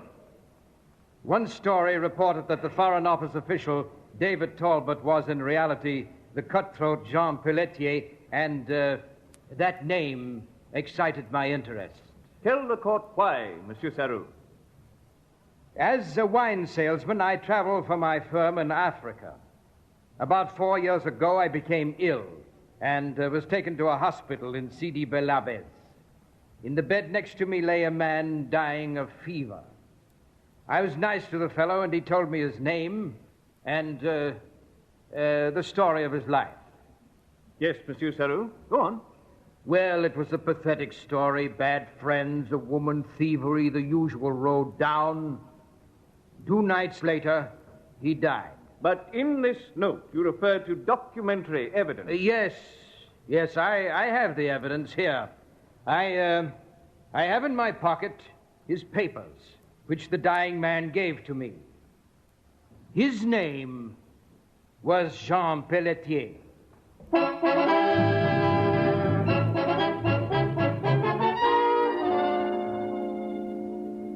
Oh, David, I was so frightened. And now it's all over. I told you there was nothing to fear. Oh, I was afraid I'd lose you. I was afraid we'd never have another of these quiet evenings at home. Just the two of us. We'll spend a lot of evenings together, all the rest of our lives, but we'll have to speak Portuguese, you know, and I'm an ambassador. Excuse me, but... Yes, Francois? There is a gentleman here, Monsieur Henri Sarou. Oh, David, the man at the trial. Oh, dear, and I'm in my dressing gown. I'll keep him here until you change. I'll be back at once. I want to thank Monsieur Sarou in person. Show him in, Francois. Yes, sir. This way, sir. Monsieur Sarou. I am not intruding. Indeed you're not. We looked for you after the trial, tried to find your number in the phone book. Fortunately, I knew where to find you. Oh, I'm so glad you came. My wife will be here in a moment. Then we're alone.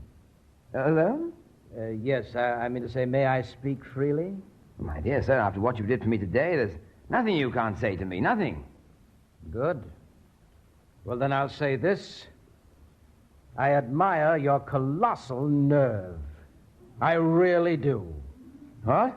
Now, don't act surprised, you double-crossing swine, because you're going to pay me that 1,000,000 francs as sure as your name is Jean Pelletier.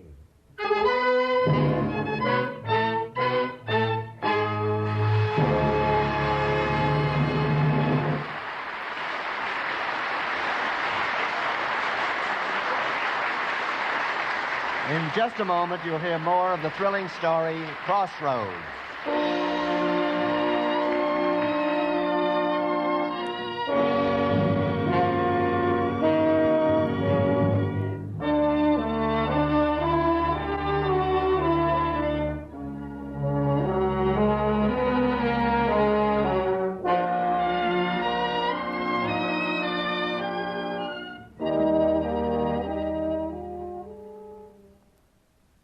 Now for Act Two of the MGM Theater of the Air, starring Rex Harrison. The young French diplomat, David Talbot, stands face to face with the symbol of a haunting past. David is talking to Henry Sarou. If you really believe me to be Jean Pelletier, Monsieur Sarou, why did you testify as you did in court? Well, that was all carefully planned, of course. We wanted to show you that we wouldn't hesitate to turn you over to the law if it became necessary. Turn me over to the law? For what? Oh, come now, Talbot, as you now call yourself. Don't try to fence with me. For instance, today in court when Judge Monet asked you where you were on March 25th, 1927. Yes? What would you have said if he'd asked you where you were on the morning of that day? Well, how could I answer? I have no memory of anything before the train wreck. Oh, of course. You've lost your memory. But I haven't. It happens that I spent that morning with my good friend, Jean Pelletier, with you. And you claim I did something illegal, is that it? Well, slightly illegal, yes. It was cold that March morning, and the old bank messenger had on earmuffs. You remember? Go on, Sarou. The old man didn't know that his cab driver was our good friend Leduc. And when Leduc pretended to break down in the alley, he suspected nothing. And, of course, you and I, we were waiting in the alley. And I suppose you claim we robbed the old man. Ah, now you're beginning to remember. Oh, nothing of the sort. You don't remember that the old man surprised us by putting up a fight? You don't remember putting 3 bullets into his head, running off with the 2,000,000 francs while Leduc and I decoyed the police? Excuse me a moment, Sarou. Certainly. Get me the commissaire of police at once. You probably don't even remember that your rusty old pistol backfired and caused a phosphorus burn at the base of your right thumb. You had it bandaged when you got on the Marseille-Paris Express that night. Oh. No, it was a mistake, commissaire. Never mind. Aha. You see the scar. I thought you would. I'm going to tell you, once and for all, Sarou, that I will not... Please, don't say it now. I have to leave now. Good, and don't come back. Oh, we'll be in touch with you, and soon. Meanwhile, you think of things like the guillotine? Or 1,000,000 francs? Good night, Monsieur David Talbot.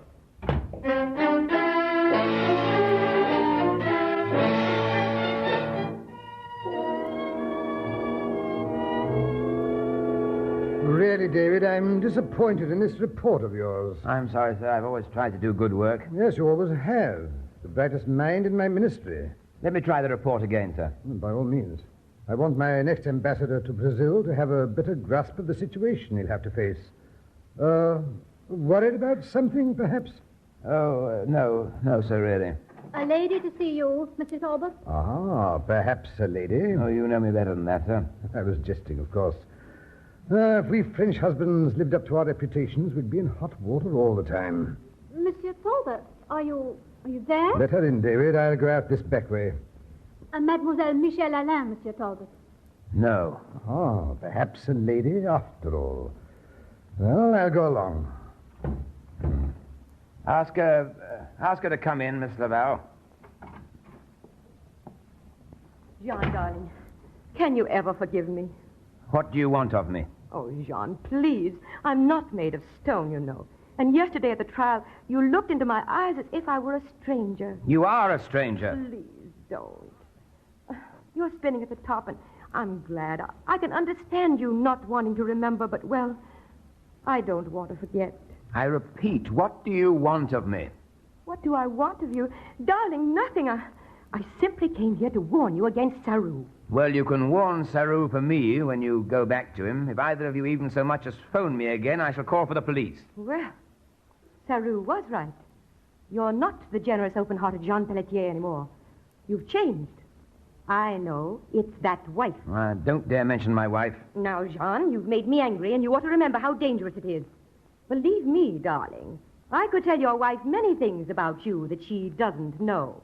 Shall I? If that's a threat, you're wasting your time. I shall tell my wife every lying, blackmailing... Blackmail? Jean, are you trying to deny that you and I were, well, what we used to be to each other? I never set eyes on you until you stood up in that courtroom. Oh, no. Now, then look here. Look at this. Look at this lot. Here, look at it. Your picture and mine, with our arms around each other. Do you still deny that we were, to say the least, good friends? This is your picture, John. Oh, yes. So perhaps you will change your tone, yes? To get rid of you, I'll give you 50,000 francs. Oh, no, Jerry. You're talking about cabbage. We're talking about caviar. 50,000 francs is all I have. It's all I'll pay.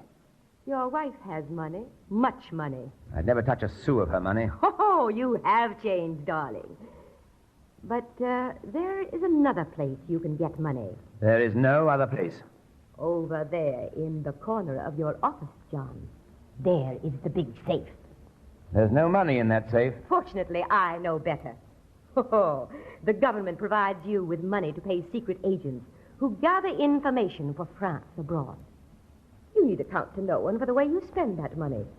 And always in that safe, there is between 1 and 5 million francs. I would rather die before I betray France. Perhaps you will die, darling. Saru got you out of that courtroom, and he can get you back in. Before he does, I think you'd be wise to provide for the ones you leave behind. My wife has her own fortune. Oh, I'm not speaking of your wife. But when you go into court charged with murder, I think a jury would rather dislike you when they find the way you've treated your mother. Who? Your mother. Frenchmen don't like a man who lives in luxury when his old mother is a pauper. What do you mean? Go to 19 Rue Blanchot and see a ghost.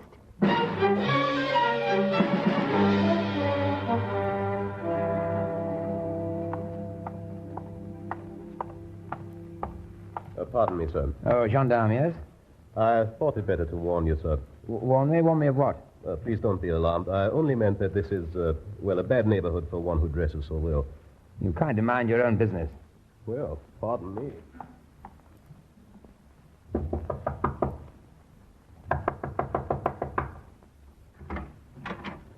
Oh, excuse me. I'm looking for Madame... It's you. Oh, no. No, you shouldn't have come here.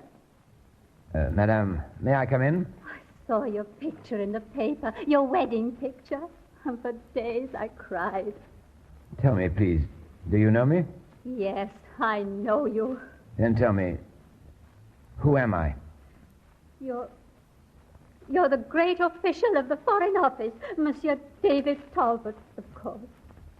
And how is it that you happen to know me?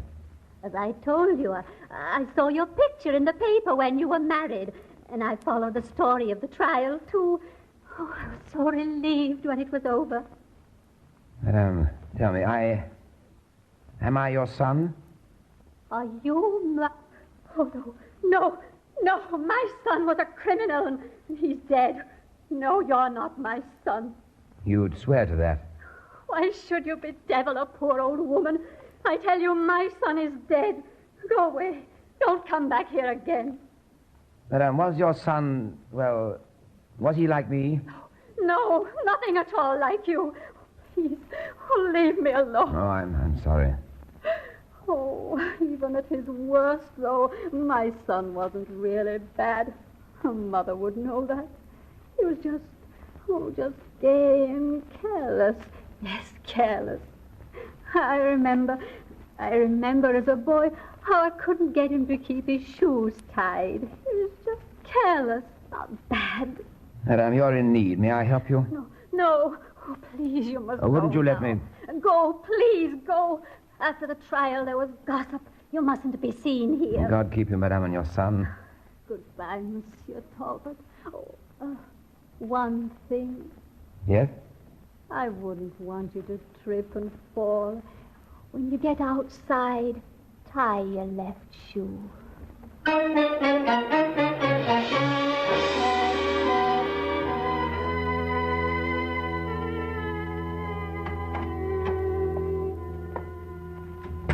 David, is that you? Yes, Lucienne. I hoped you'd be asleep. I couldn't sleep with you away.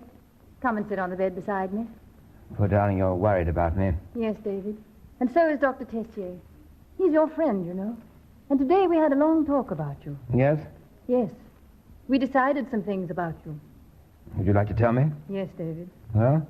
We both know you've been terribly worried since the trial. I'm sorry. I hoped you wouldn't notice. I talked to your secretary, Miss Laval. Yes? She told me Monsieur Sarou had been to see you, and also Michel Alain. And what did you and Dr. Tessier decide about all that, my dear? Both of us together are rather smart, you know. We decided that Monsieur Sarou and Madame Alain have some kind of hold over you. Darling, I assure you there's nothing to worry about, really. So Dr. Tessier and I decided this hold they have over you must be one of two things. Either they're demanding money as payment for their testimony... Oh, believe me, darling, that's all wrong. Or they can prove that you really are Jean Pelletier. Oh, my dear, you and the good doctor have become quite melodramatic. And I said to Dr. Tessier, David, even if you are Jean Pelletier, I'd love you just the same. Will you remember that? As always, my darling, and forever. And now, will you remember something? Yes, David? As far as I know, I have never done anything deliberately wrong. I believe you, darling. Whatever I may do in the future, I'll think first of you. Now, go to sleep, dear. But, David, aren't you coming to bed? No, I'm sorry. There's a Foreign Office appointment I must keep. An agent just in from Brazil. Good night, dear.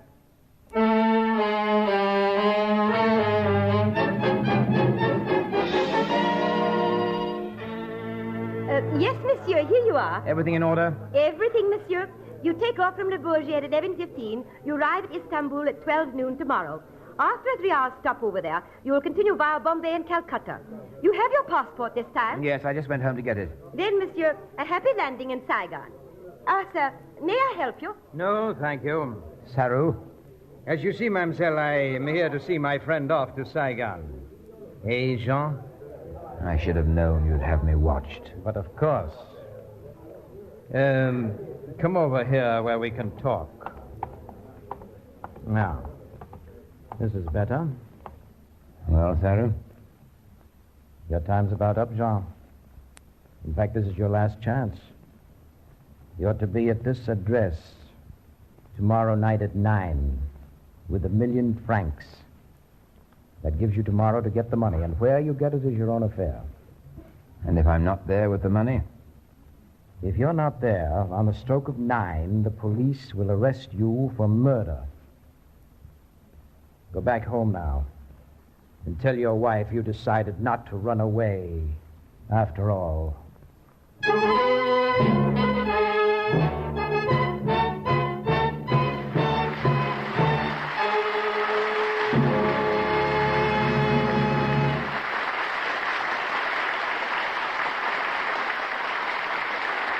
We'll return and clear up the suspense of Crossroads in just a moment.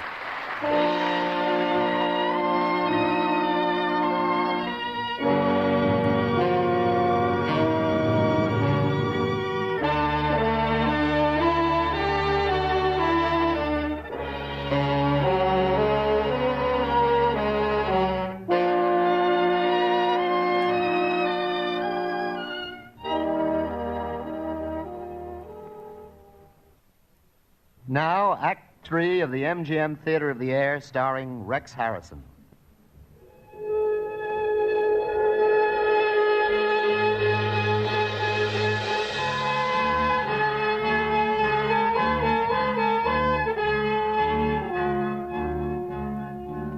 The time limit has just about run out for David Talbot.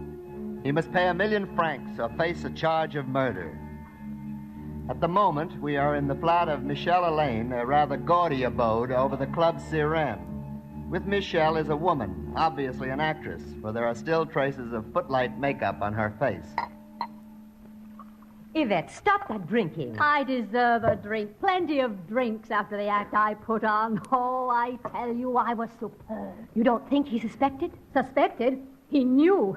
He went away from there knowing that he'd found his long-lost mother. You're sure? Of course I'm sure.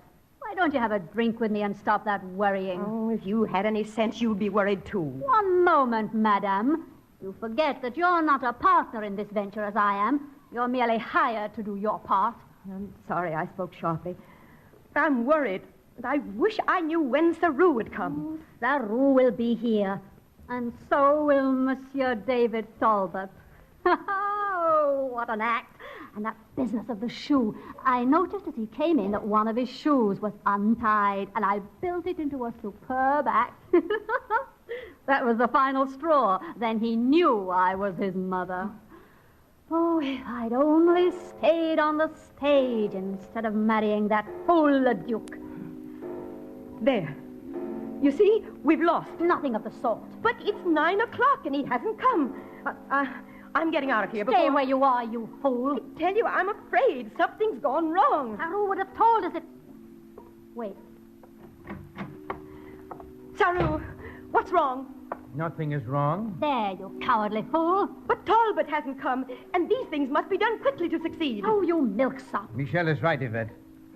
But you said nothing was wrong. That's correct, but it would only have been a matter of time before Talbot got on to us. Where is he? He'll be here in a matter of minutes. I telephoned him. He was delayed by getting out of a state dinner he was supposed to attend with his wife. Oh, he'll be here. With the cash? Well, he'd better have the cash. Yvette, take that bottle out of here and pack our things. Soon now, we'll be headed for the border.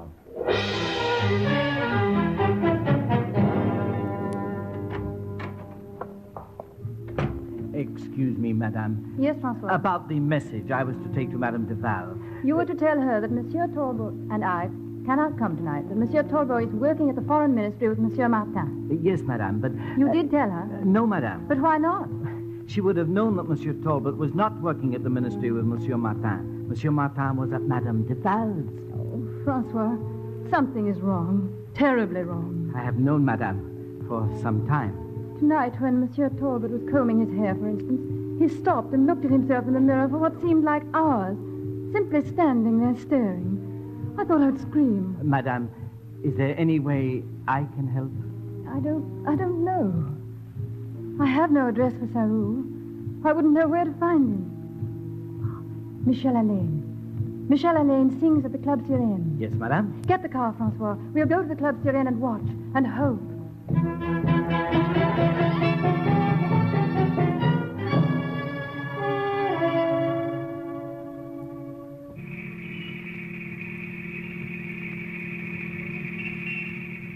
There, Francois. Just ahead. I see it, madame. The Club Sirène. Not too close to the entrance. We mustn't be seen. That's why I'm getting behind this car, madame. There. If Monsieur Talbot comes by, he mustn't see us. I wouldn't want him to know we were watching him. Of course, madame. You trust your husband, and so do I. I love him, Francois. I want to help him. Correct, madame. And so do I. This Mademoiselle Alain. Yes? You say she lives above this club? That's what she said. That's all I know. If madame will lean a little closer to the car window and look up. Yes? You will note that the rooms above the club are lighted. Yes. And the shades are drawn. Mm-hmm. A moment ago, I thought I saw the shadow. Francois, a man. A man just walked past that window. Yes, madame. Look. A woman. Ah, a woman with a bottle. And another woman. That makes 3. Madame, the shadow of that man we saw. No, Francois. That was not Monsieur Talbot. You did not recognize him? From the shadow, no. But it looked like... Yes, madame? It looked like Sarou. Then I think perhaps we are on the right track. And, madame... What is it? The man there. Moving along in the shadows. Look. Francois, you saw him? Yes, madame. Even though his hat was pulled down. Wait. There. He's gone into the Club Sirene.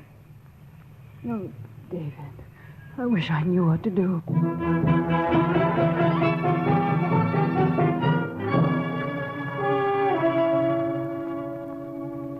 Well, monsieur, you took your time getting here. Yes, Jean, darling. We were about to call the police about a little matter of murder. I told you on the phone I'd be a little late. Yes, well, no matter. You're here. Did you bring the money? No. What? You didn't... You'll get the money, Saru, but first I want to be sure of something. Madame Elaine, may I see that locket again? Why do you want to see it? Frankly, I want to make sure it is my picture with you. Of course it is. We had it taken in Marseille just before you disappeared. Something about the way my hair was combed. I want to be sure. Let him see it, Michel. All right. There. Now, what's wrong with it? See, your hair is parted on the left side, just as yours is. Is this your picture, my friend? Yes, it's my picture. Well, then, now about the money, and quickly. The money is in the safe at my office. The money belongs to France, but I know no other way. Where you get the money is your affair, but get it. No, Saru, that I will not do. Are you playing a game with me? I must have some sort of protection for myself. So I figured it out. Well? You and I will go to my office. You will bind me to a chair and then take the money, only... Only what? It happens that there are 3 million francs in the safe. 3 million? I was going to ask that you take only the 1 million francs that I owe you, but of course that would be useless. Of course. Michel, wait here till I get back.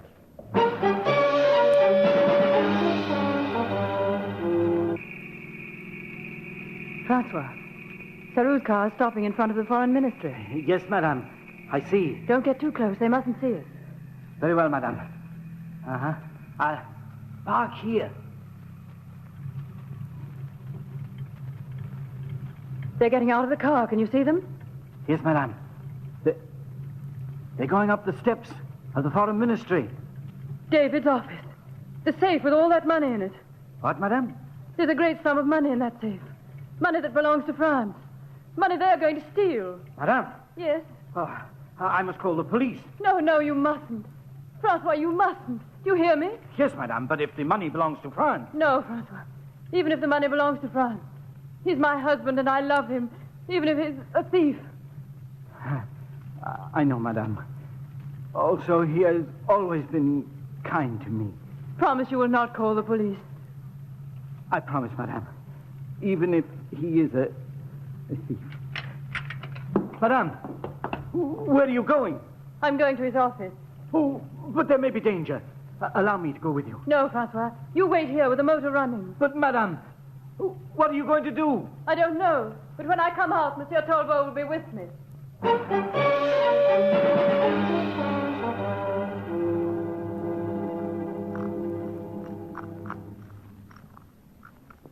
You're Sure that this is the correct combination? Yes, I'm sure. Keep turning. All right. Aha.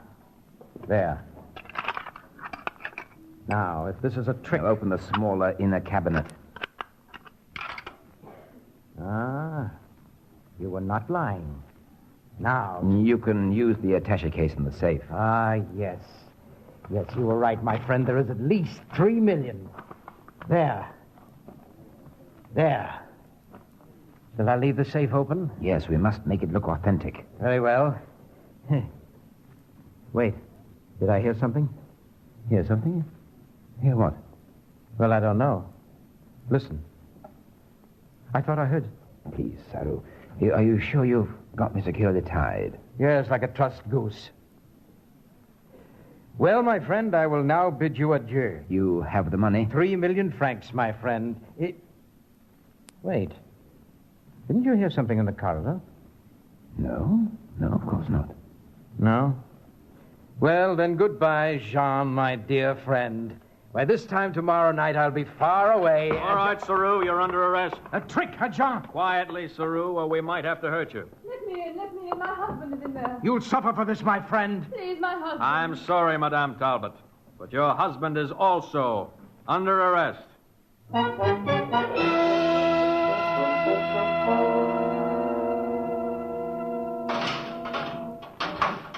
Are these 3 all the prisoners, Sergeant? 2 more to come, Commissaire. The woman Yvette Leduc, former actress, and the singer Michelle Allain. Madame Talbot? Yes, Commissaire. I hesitate to enter your name in the police books. Your family is among the finest in all France, but... Commissaire, my wife had nothing to do with this. She was in the hallway outside your office? As a lookout, perhaps? No. What I did in an effort to protect my wife's name. She had no part of it. She was there to try to stop me. Oh, David. As you know, she got there too late. Come on, you. Take your hands off me. I've done nothing wrong. Madame Michelle Allain. I've done nothing wrong, I tell you. The Leduc woman will be along, Commissaire. Let me go, I tell you. Please, Madame Allain, you're only wanted as a witness. As a witness? Yes. Do you know these 2 men? Well, Now, come now. You were in court at the Leduc trial. You testified that this man, known as David Talbot, was really Jean Pelletier, the thief. I know, but... And you heard this man, Henri Saru, testify that Talbot was not Jean Pelletier. Madame Allain was right, Commissaire. I am Jean Pelletier. David, no. No, you mustn't say it. I can't go on pretending any longer, Commissaire. I wish to confess. David, no, please. The clerk will take your statement. Go ahead.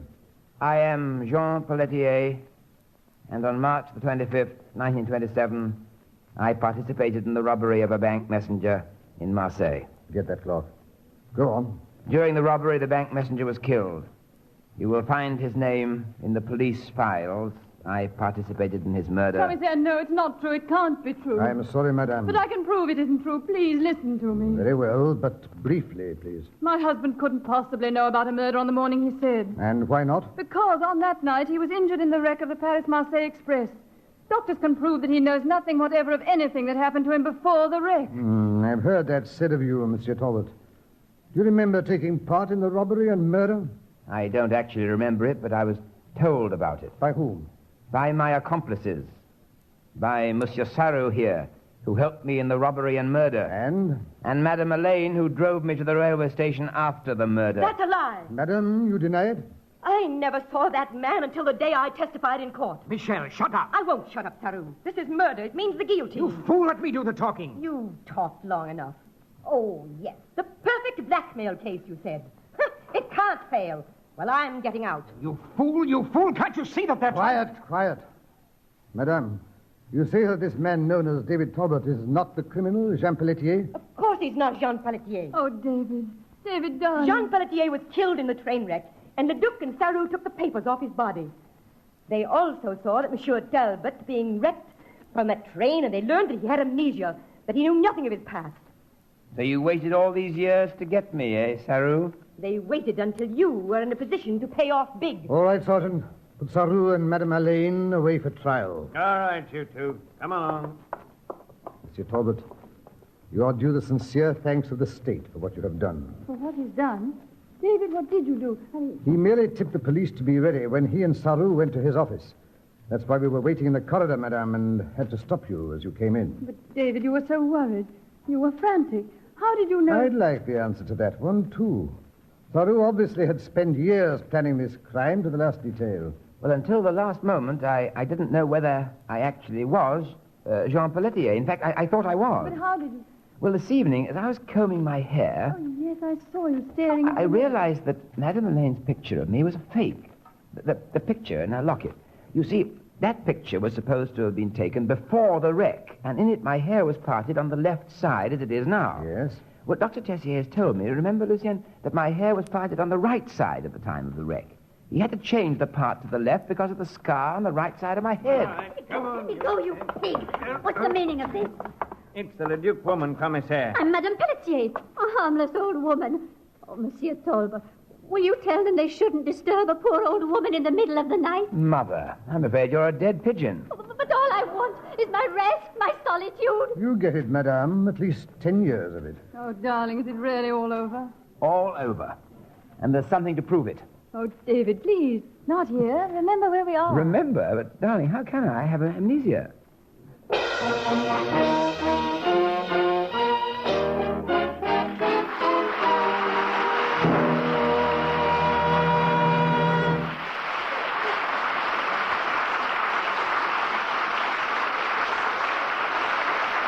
Rex Harrison will return in just a moment.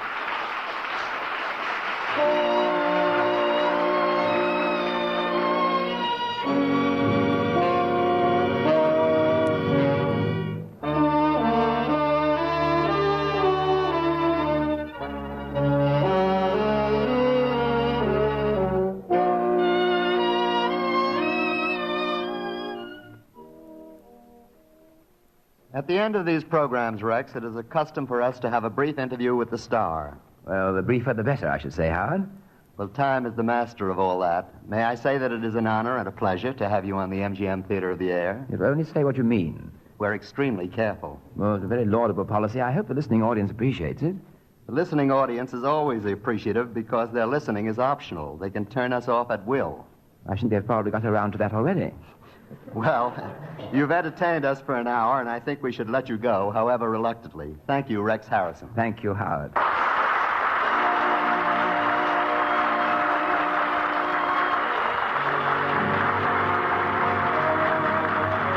You have been listening to Crossroads, starring Rex Harrison, adapted for radio by Wellborn Kelly. Original music composed and conducted by Joel Herron.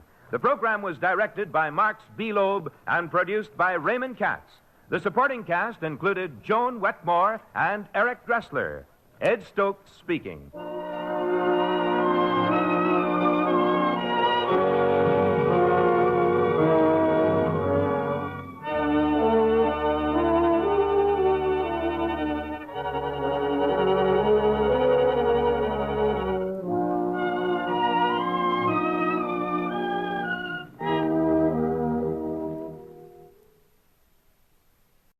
The MGM Theater of the Air. Our star this week, Ava Gardner.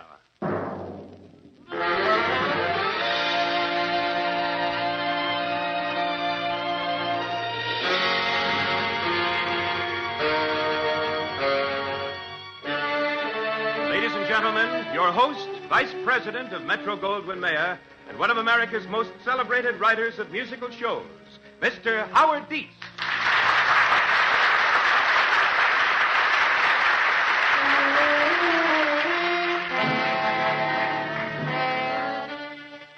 Throughout the ages, ever since the good old days of Tristan and Isolde, men and women have found themselves more or less helpless in the grip of that strongest of human emotions known as love. It happens every day. Such scenes as... Say it. Maybe it's wrong. I know you don't want to say it, but say it. Oh, I love you, darling. I love you, and I always will. Listen now as the MGM Theater of the Air brings you Ava Gardner in a drama of love, not necessarily with marriage, and marriage not necessarily with love. In one moment, we present the ever-attractive Hollywood luminary Ava Gardner in Chains.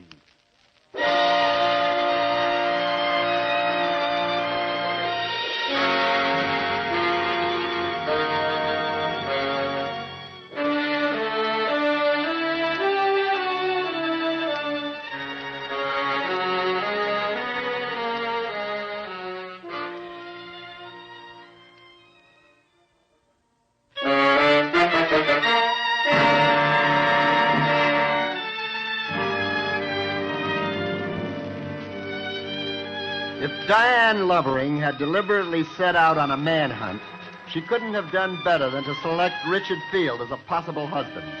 Field was not as young as the lovely Diane, but he was handsome enough and distinguished, too, in a commercial way, as president of the Field Steamship Line. In fact, there's nothing wrong about Mr. Field as a matrimonial quarry for Diane, with one possible exception. He already has a wife. As our play opens, Diane is in Mr. Field's magnificent office overlooking New York Harbor. Diane is unaware that Mrs. Field is coming to call. Darling, Diane, darling, come over here and let me look at you. Oh, but I've got salt in my hair. And stars in your eyes. Do you like the speedboat? Oh, it's a dream, Richard. Just perfect. From this window here, I saw you splitting the Hudson wide open, making ferry boats. Oh, I went all the way to West Point and back in 2 hours. Is it fast enough for you? Oh, it's as fast as citation with a burr under his saddle. Oh, Richard, you're so good to me. I just happened to mention that a speedboat might be fun. I'll get you a new speedboat every day if it'll make you look like this. Oh, darling, do you love me? Yes, Richard. Would you care to prove it? Like this? Darling. Diane, darling. Oh, I keep asking myself, am I worthy of Richard Field? Of all the love and bigness that's in his heart? And then you kiss me like that, and I guess I must be. I hope I am. And I keep asking myself, how can an old man Oh, like me... no, now you know that makes me furious. Furious because I'm 49 or for saying so? You're the finest, grandest person in all the world. I hope you'll believe that always. Diane. Yes, Richard. We don't have to worry about it happening anymore because it's happened. Your wife? Yes. Oh, Richard, I'm sorry. Oh, I'm glad. She came to my room last night, said she'd known all about us for some time. Asked me what I was going to do. In our hearts, Richard, we've known it all along. We've known it would end this way. I'm terribly sorry. Darling, please, I love you. You don't really think I'd give you up? Oh, but you must, Richard. She's your wife. You have 2 sons. They're growing up. I know.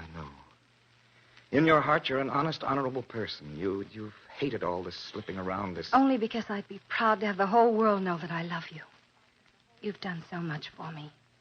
You mean everything to me. I owe you so much. No, my dear. When 2 people truly belong to each other, everything is gladly given. Everything. Nothing is ever owed, because love knows no debt. Remember that, Diane. Love knows no debt. But I owe you so much. Oh, darling, don't look so tragic. I've got a surprise for you, but first... Yes? But first, this. Richard. I'm very sorry. I mean, I didn't want to break in this way, but I thought... Yes, Miss Stevens? Well, Mrs. Field is on her way in. Richard. Mrs. Field is expected, Miss Stevens. Expected? Please. Here... now? Please show her in at once. All right, Mr. Field. Oh, Richard, I shouldn't be here. Louise knows you're here. Wait. Well, Richard? Louise, this is Diane Lovering. How do you do, Mrs. Field? Take this chair, my dear, and you, Diane. Here we are. Well, Richard? Louise, I wanted you to meet Diane for only one reason. Yes?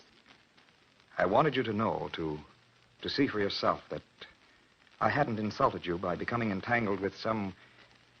Well, I guess the word is creature. Please, Dick. I've always given you credit for good taste. But go on. Diane came to work here during the war. You'll remember I was in this office about 20 hours out of every day. At first, I didn't notice her, didn't know she was here. Other girls cracked up, but not this one. She came to be the one person in the whole organization I knew I could depend on. I'm sorry, Mrs. Field. I don't think I should be here for this. Please, Miss Lovering, let him finish. Well, things got back on an even keel again. I suppose I never would have become aware of Diane, but... Yes?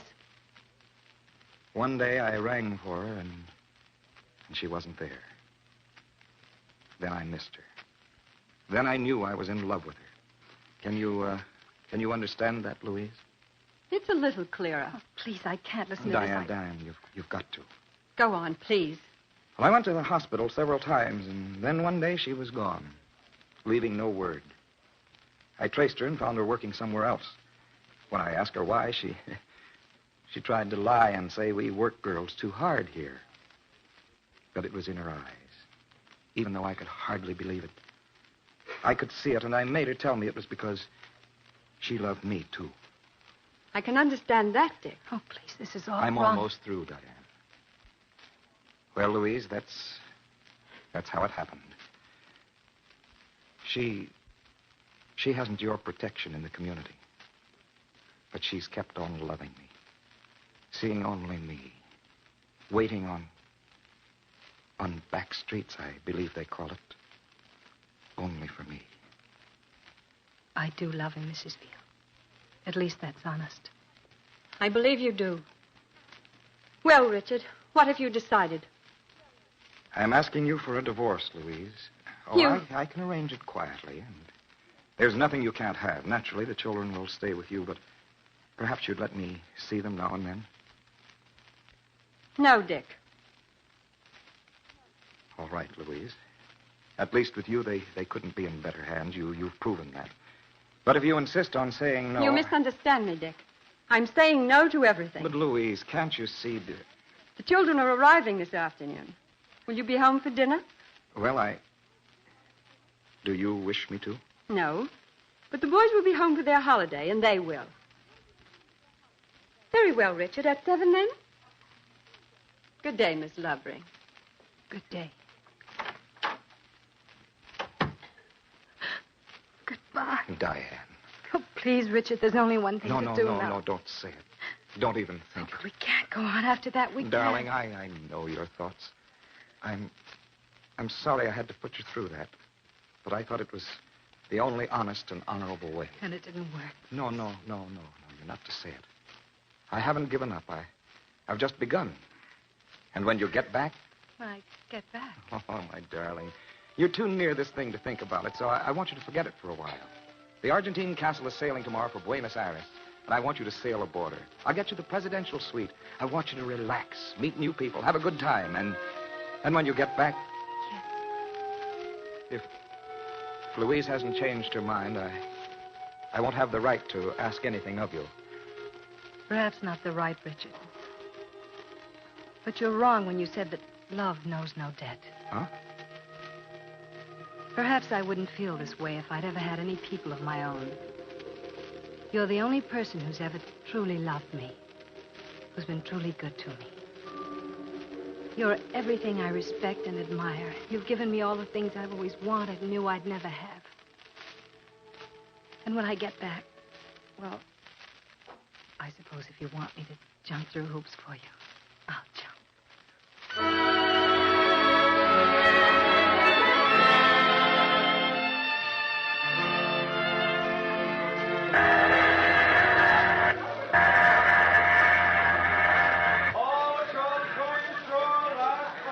You like the suite, darling? Oh, it's perfect. Why are you always so good to me? Because I love you, of course. All ashore that's going ashore. Oh, Mr. Field. Shall I have the captain hold the boat? Oh, no. I'm going ashore right now, steward. I see.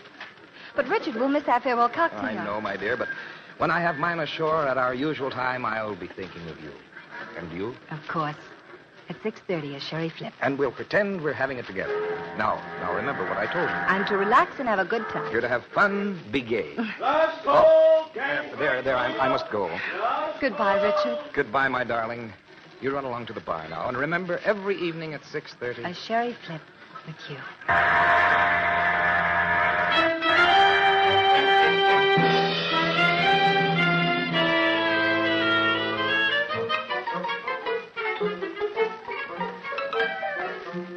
Mike, come on, hurry. She might disappear. Oh, now look, Johnny, you're saying things. But I tell you, she's a mermaid only with legs. And what legs? Not to mention others.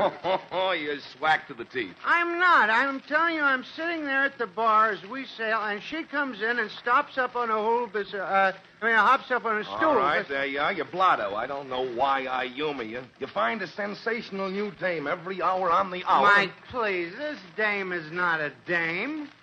This one is what little girls are made of. And after they made her, they must have been ready to quit. You know the kind, she's got everything she ought to have, and it's all exactly in the right place. Oh, I mean- sure. I've heard you rave about dames before. I tell you, this one is different.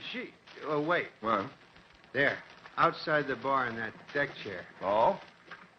Oh, no. Now, do you believe what I said about her? Johnny, my boy, up to now, everything you have said about that girl has been pure slander. Sure. But what do we do now? What do we do? You met her in the bar, didn't you? Well, no, that is not formally. No, wait. I know how you operate. You mean you didn't introduce yourself? Well, sure I did. Also, I offered to pay for her sherry flip. What happened? Well, about that time, she hauled off and poked me in the puss.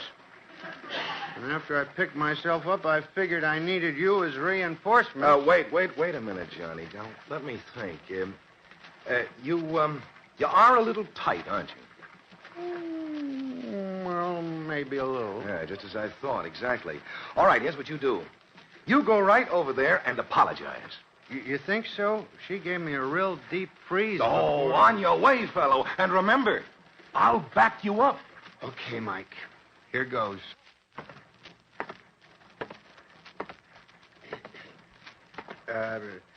I've been thinking over my conduct in the bar, Miss... Oh, it's you again.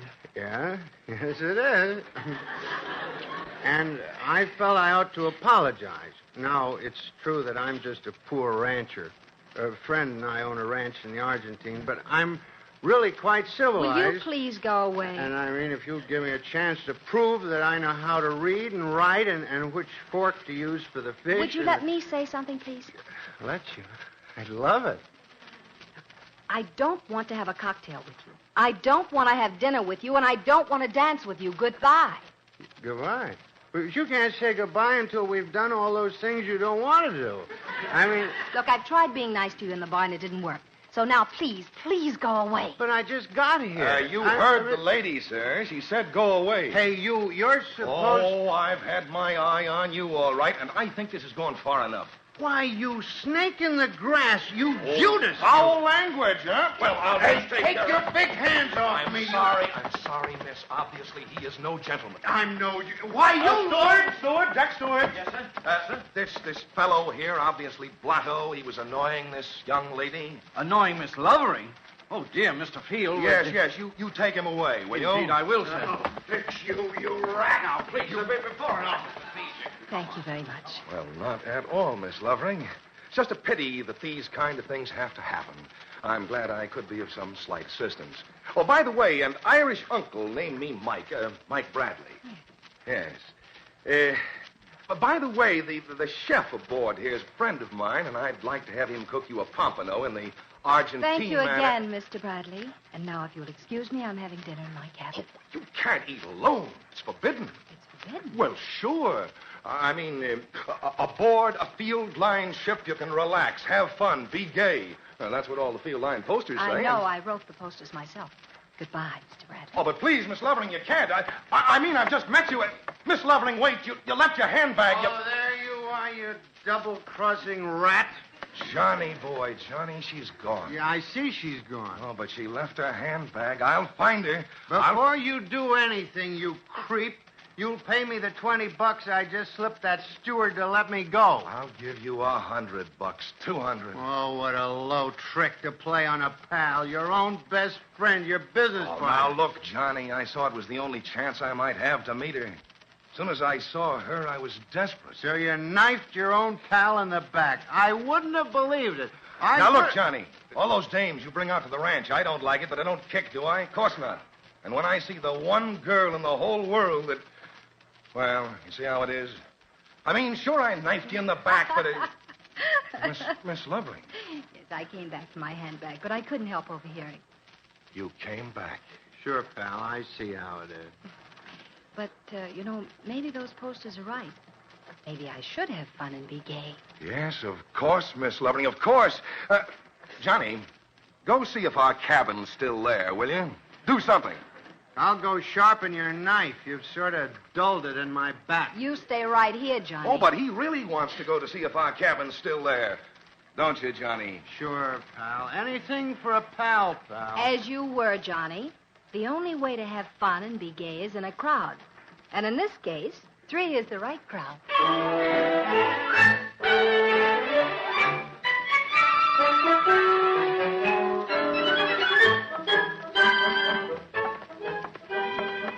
Now there, Martha. There go 3 handsome people for you. Where? A promenade in the deck. The big red-headed Irishman, the skinny blonde fellow, and the beautiful brunette. As far as the red-headed Irishman and the brunette are concerned, the blonde, skinny fellow isn't even there.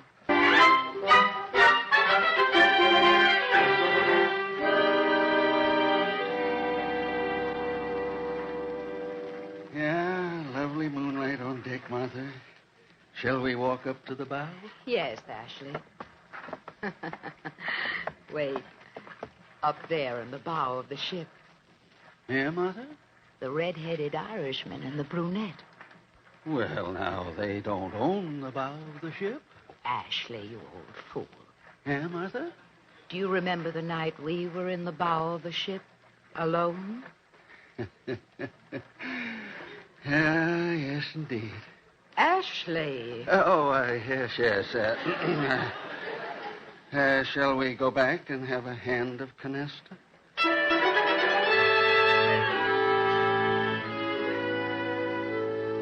Oh, it's a fine, fat, full moon, Dinah girl.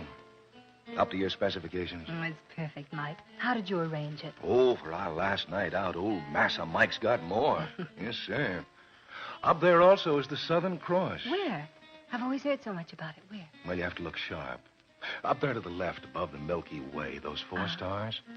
Here, I'll point, and you look up along my finger. There. Yes, I see. You know, we have a saying down here in the Argentine. They say if you look at the Southern Cross when the moon is full, all your problems melt away. But I haven't any problems, Mike. Oh, yes, you have, Dinah. A lot of problems. But I tell you, I haven't. As you were looking up at the Southern Cross just then, the ship swayed. When you leaned against me, you jumped as if you'd touched a red-hot stove. Yes, Dinah. Shall I tell you what some of the problems are? If you insist I have problems, certainly. Oh, no, I don't want to hear about it. Then I'll tell you. Oh, please, Mike, I've had so much fun with you on this trip. Please don't spoil it now. I don't want to spoil it. But the ship docks at dawn and we go our separate ways. Only I don't want us to go our separate ways. After knowing you, there's nowhere for me to go. Oh, please, you mustn't talk this way. You afraid for me to tell you about your problems? Of course I'm not afraid, only... One of your problems is that sherry flip at cocktail time. No. Your eyes get very far away then, but I can see a man behind them. You can't. Well, I imagine he must call you Diane. So that's why I call you Dinah. Oh, no, Mike, I won't listen anymore. Then don't listen. Say something. You engaged to that man? Please, Mike, no. Have you ever been? No, please. Then why are you afraid of me? Why are you afraid to look at me, to touch me? I'll tell you why, Dinah. You're afraid of me because you're afraid of yourself. You don't trust yourself. You won't dare admit it. That's not true. It isn't. Then prove it. Prove it by coming out to the ranch tomorrow where you won't be protected by a shipload of people. No, I can't. I won't. Well, it'll be perfectly proper. Johnny'll be there. But maybe you owe it to yourself to find out if you're trustworthy with yourself. Is this an invitation or a dare? I love you, Dinah. And I think you're afraid to ask yourself if you love me, too. It's an invitation and a dare. Maybe you're right. Maybe I should find out if I'm the person I think I am. The person I want to be. Well? All right, Mike. I'll be there.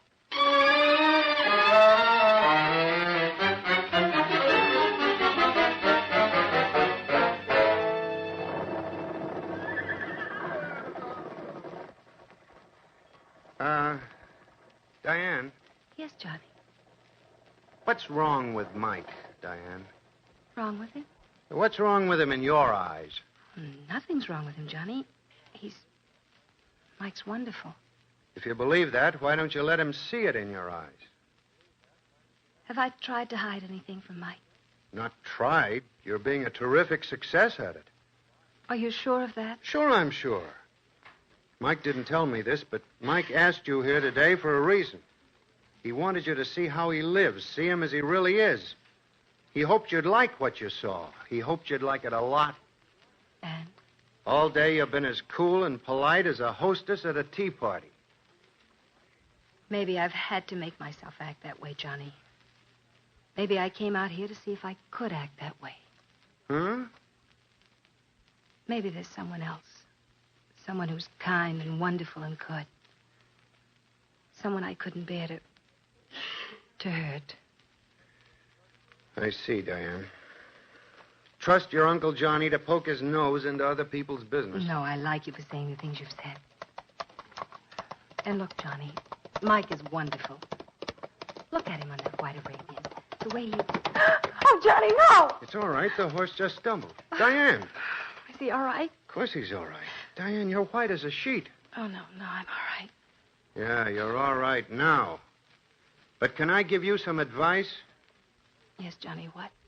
You better get back on that boat as soon as you can, or that somebody who's so good and kind and wonderful, the one you can't bear to hurt, that somebody's gonna get hurt. Hey, Johnny boy, where you rushing off to? Got some office work. See you two for cocktails. Right. Just look what I brought, Dinah. You like him? Oh, Mike, he's adorable. How old is he? About 2 weeks and spry as a cricket. Is that his father? The one you were riding? That's right. Oh, can't you see the proud glint in the rascal's eye? Oh, he's white all over, just like his father. Except for that... Oh, that's the loving mama over there in the corral, the pinto. That's where he got the black star on his forehead. Oh, could I pet him? Just for a little? Sure you can. Here, I'll take off the bridle. Oh, you darling thing. You're so lovely. Oh, I wish you belonged to me. His name is Chili Beans, Dinah. And he does belong to you. Mike, no. As soon as he was born, I knew he deserved something very special. When I saw you, I knew you were it. Oh, thank you. So I'll keep him here until he's big enough to travel. Unless... Yes? Unless you'd sort of stay around and see to it that he's brought up as he should be. Oh, I can't do that, Mike. We've got a beautiful, warm sun here. You see it up there? We got miles and miles of pampas grass, lush and green, and almost up to your shoulder. We got a nice sort of ranch house over there. We'd rebuild it, of course, to make it a little more feminine. Thanks for asking me, Mike. I'd better go back to the house now and get ready to go back to town. Chili Beans! Hey, Dinah! Oh, Mike, he darted away from me. Oh, look at that rascal right into that tall pampas grass where he can get lost. See how worried his mama is? What are you going to do? Well, I'll go find him. Oh, it's my fault. I'll help you. All right, but you stay right behind me. I don't want you to get lost, too. Right behind you. Which way did he go? I think he's straight ahead here somewhere. Oh, no, Mike, he's over there. Follow me. Over here. All right, now watch out. Don't fall. Oh, that darn road. Did I hurt you? Oh, no. Oh, darling, Mike. Darling. Still afraid? No, not anymore. Of you or myself. Why? Because now I know. Darling, what do you know? I belong to you, Mike, completely. I always will. Oh, sweetheart. Now I know you love me. But why did you try to run away? Because I had to. Because I'm not the kind of girl. Listen, You Mike. listen to me. If you think you're going to tell me about a deep, dark past, something that doesn't concern either of us anymore, you're crazy. Do you understand that, Mrs. Mike Bradley? I have to tell you, Mike. There was another man. Someone who was kind and wonderful to me. The man I saw behind your eyes. Yes. But you don't see him there anymore, do you? I've forgotten he was ever there. And I want you to forget it, too. Oh, it isn't quite as easy as that. You see, he was married to someone else. And he paid my bills. And now what do you think of your Mrs. Mike Bradley? Well, I think he must have been a pretty regular guy if you liked him, Dinah. And I think we'd better get up to the house and write him a letter. No, Mike. He wouldn't run out on me, and I can't run out on him. I'll have to tell him face to face. You mean go back to New York? Only for a little while. You see, I never really felt anything until you kissed me just now. I thought I loved him. He's kind and gentle, and I owe him everything. This trip... I even know he knew. And if I see him myself, I know I can make him understand. We couldn't be happy any other way, could we? Just hurry back, my darling. Hurry back.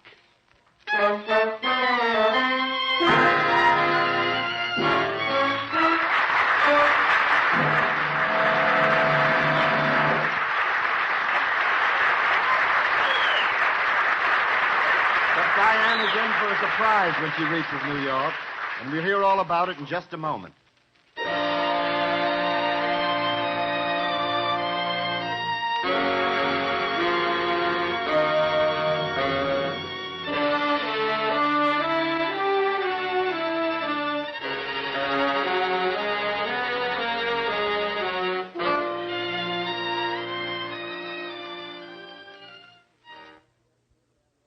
Now for Act Two of the MGM Theater of the Air presentation, Chained, starring Ava Gardner.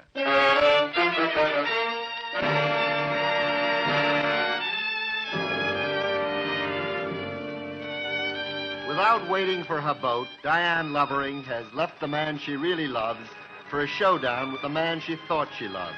The man who, in the past, has provided Diane with everything except marriage. And at this moment, the shipping magnate, Richard Field, is entering Diane's apartment. After seeing Field, Diane expects to return to her lover in the Argentine. But wait. Diane, darling, I came as fast as I could. Thank you, Richard. When Miss Stevens got your call, said you'd flown back instead of waiting for the boat, I was frightened out of my wits. And then... I had to see you at once. Oh, of course, of course. Oh, my darling, I've never been so flattered. Thank you so much for loving me. Richard, there's something I must... No, wait a moment. Just a moment. I've a surprise for you. A surprise? Mhm. That's why I didn't kiss you as I came in. You noticed that, didn't you? Yes, I did. The kiss comes after the surprise. Here. It's just a rolled-up newspaper. Unroll it, my darling. Unroll it. Inside a little box. And inside the box. Oh, darling, open it. Richard, a wedding band. The best I could get on short notice. But your wife... Ah, that's where the newspaper comes in. Here, look on the front page. Here. Louise, you'll make surprise to Torino. Isn't it wonderful, darling?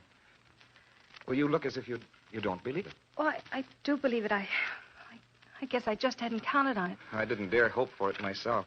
Of course, there is one bad angle. Yes, Richard. The boys. Louise insisted that I give them up, not see them. I do mean so much to you, don't I? I didn't really know until you went away on this trip. I used to come here in this room, just to sit. Somehow it made things a little easier. Have you told anybody about us? All of my real friends, all the people who will be your friends. You don't know how proud I'll be to show you to them. All your bridges burned. You've given up everything for me. But, darling, I got so much more in return. I got you. Oh, no, Diane. While you were away on this trip, I realized that you're my entire world. But if I lost you, I'd lose everything. No, but we needn't think about that now, huh? Not now, Richard. Or ever. Darling, would you excuse me for a moment? But I just got here. I haven't even kissed my future bride. I know. But there's something urgent I must do. I must write a letter.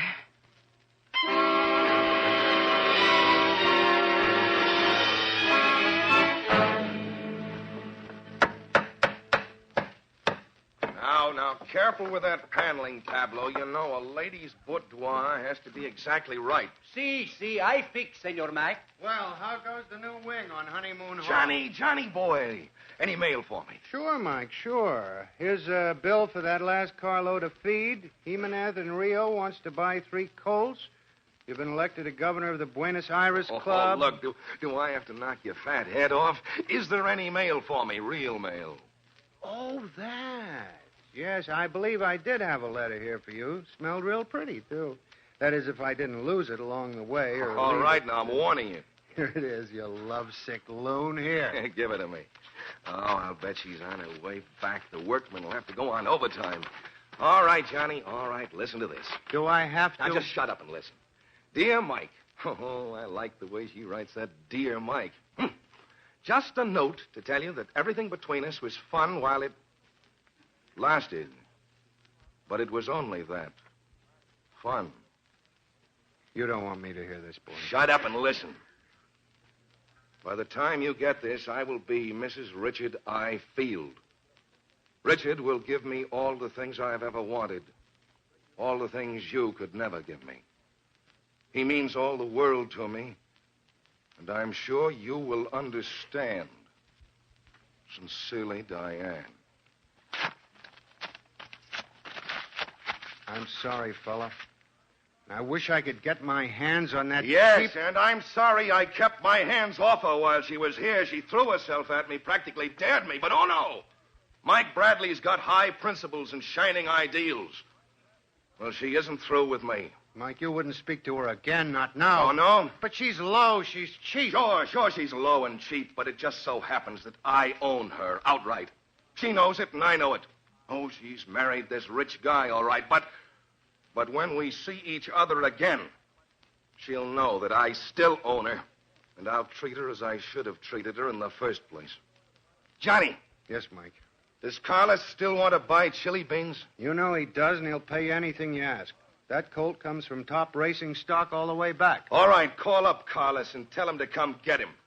Tell him I'll pay him to take him away.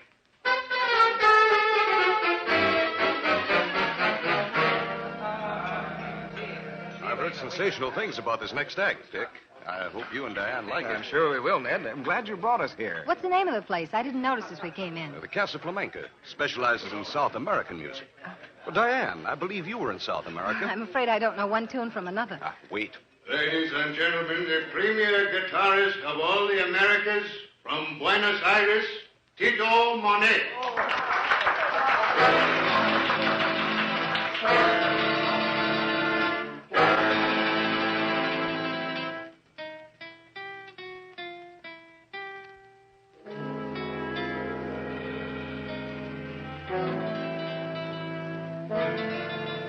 Richard, Diane.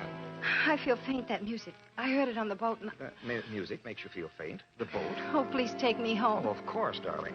The music, the boat. Oh, of course, you heard that music on the boat while you were seasick. Is that it? Yes, Richard. I was seasick.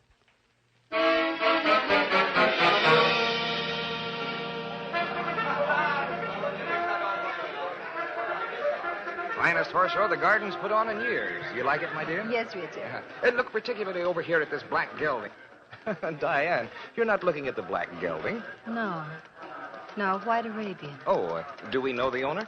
No. No, I once knew a horse that looked like that. Oh, it's a beauty at that. Watch him as he heads for that jump. Watch out!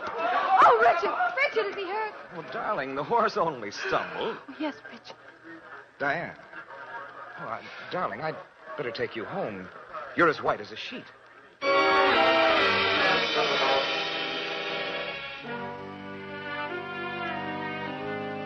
Yes, Mrs. Field. Will you allow me to be of service? Mr. Field's deer rifle, has it been repaired? Well, yes, Mrs. Field. It's in perfect working order. It's a beautiful gun. Will Mr. Field want it at once? Yes, we're going to Lake Placid tomorrow. He might do some hunting on one of the preserves. Well, the best of luck to him. Would there be something else in the line of winter sports? Now, Clerk, I'd like to see some shotguns, something on the 12 gauge over and unders, full choke. Mike. Mrs. Field. Well. Mrs. Richard I. Field. And how are you, Mrs. Field? Hello, Mike. It's been a long time. Oh, not so long, only a year. Let's see, now, I believe we were last together in Atlantic City, weren't we? Or was it Havana? Oh, Mike, you've become so hard, so bitter. That's funny, I hadn't noticed it. As for you, you haven't changed a bit. Mike, I must talk to you. Fine, start talking. Oh, not here. Mrs. Field, about the gun. Yes. I suppose you want it sent to your home. Right away, please. Mr. Field may need it. I'll take care of it right away. My, oh, my. Has it come to this already? I can just picture the headlines. Bride of Year shot by wealthy spouse. Now, let's see what the cause would be. Of course, you have given him cause. No, Mike. I haven't given him cause. Well, that's a pity. Maybe we can remedy it. Tell you what. I know a little place that's very private. You come to lunch with me. I have luncheon date with friends. You had a luncheon date with friends, but you can give them an excellent excuse. You can tell them that this is urgent business. Unfinished business. Oh, Mike, what have I done to you? Opened my eyes for one thing, like in the old Kipling song. And I learned about women from her. Well, are you coming, Dinah? Yes, Mike. I'm coming.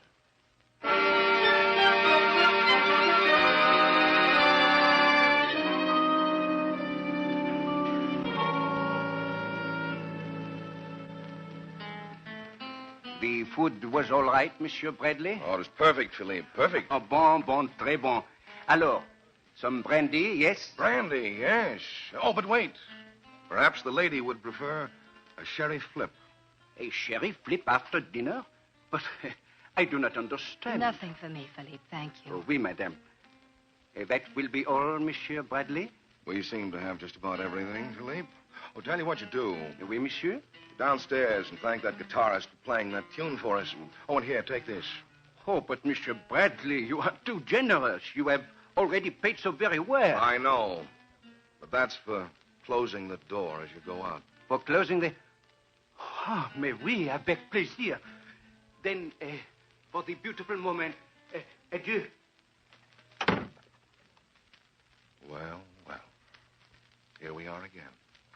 Just where we left off. Of course, we haven't got that lovely warm sun and that lush green pampas grass, but that's life. You can't have everything. Right, Dinah? I found that out, Mike. And it broke my heart. Well, just let old Dr. Mike Bradley prescribe for you. When you leave here this afternoon, take 2 mink coats and 1 chinchilla cape, mix well in a Rolls-Royce convertible, and stir in a couple of bales of gilt-edged stock. Oh, Mike. Did I forget something? Oh, of course. Follow at regular intervals with trips to Palm Beach and the Riviera. Mike, please listen to me. Were you saying something? I didn't come here for the reason you think I did. Oh, no? No, let me tell you. No, let me tell you. Let me tell you like this. Oh, no, please. No. There, that's telling you. Oh, please, Mike. Not again, like that. What was wrong with that kiss? It was hard and brutal and mean.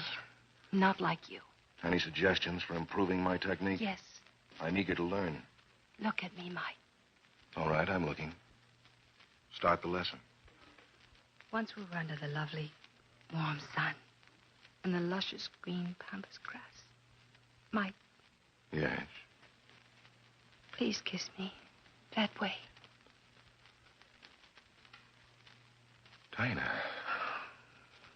That kiss, you meant it. I love you, Mike. Please believe me. Darling, I do believe it. I know it now, but why? Why, Dinah? In trying to keep Richard from being hurt, I hurt you. I was afraid I had. I've been afraid ever since I wrote that letter. And when I saw you just now, saw how hard and bitter you'd become, I knew I had to tell you the truth, no matter what you thought when I came here with you. But, Dinah, now we know we love each other. We belong to each other. In our hearts, yes. But there's Richard. No. Yes, Mike, and there'll always be Richard. But you'll have to tell him. Why didn't you tell him when you came back? He'd already given up everything, including his children. He'd turned his whole world, his whole life over to me in front of everybody.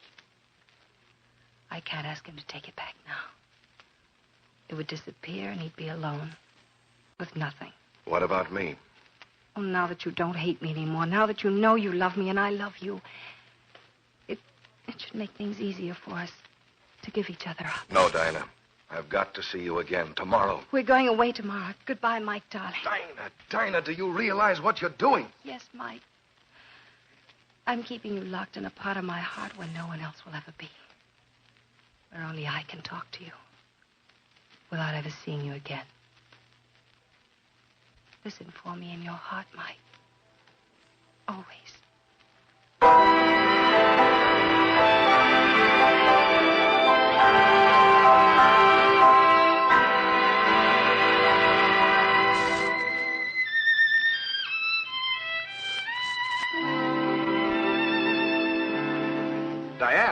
Diane, dear.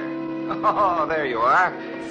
Oh, I'm sorry, Richard. I didn't hear you. Oh, darling, you're so very lovely when you get that faraway, pensive look in your eyes. Ah, but I'm home and hungry as a bear. What's for dinner? For dinner? Hmm? Oh, Oh, I'm sorry, but I didn't know. Caught you that time. First time in a whole year, though. I don't know of any other wife who takes such good care of her husband. Richard, Yes? our train reservations are for tomorrow night, aren't they? Yes, my dear. Of course, if you'd like to go later, I'll have them Oh, changed. no. I'd like to go sooner. Sooner than tomorrow. But, my dear... I'd like to leave tomorrow morning early. But there's no train. Oh, we can have small drivers. He's going anyway. The cold air will clear the cobwebs out of our brains. Oh, but the packing... yes, and that gun of mine. Oh, it's here. It's over there in the case. I had them send it this afternoon. Oh? Amy and I can pack tonight, and I'll have the kitchen put up a big hamper with hot thermos bottles. Would you, please? Well, I've got a board meeting tomorrow, but... Oh, yes, of course I will. Come to think of it, I'm flattered at the idea. Can't wait for us to get away together, eh? Well, I'll get things started. That's a capital idea.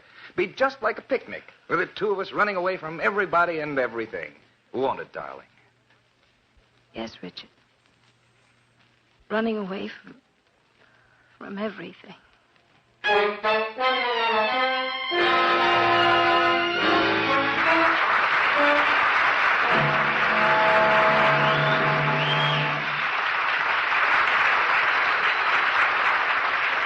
In just a moment, we'll return and find out if Diane is successful in her effort to escape from everything.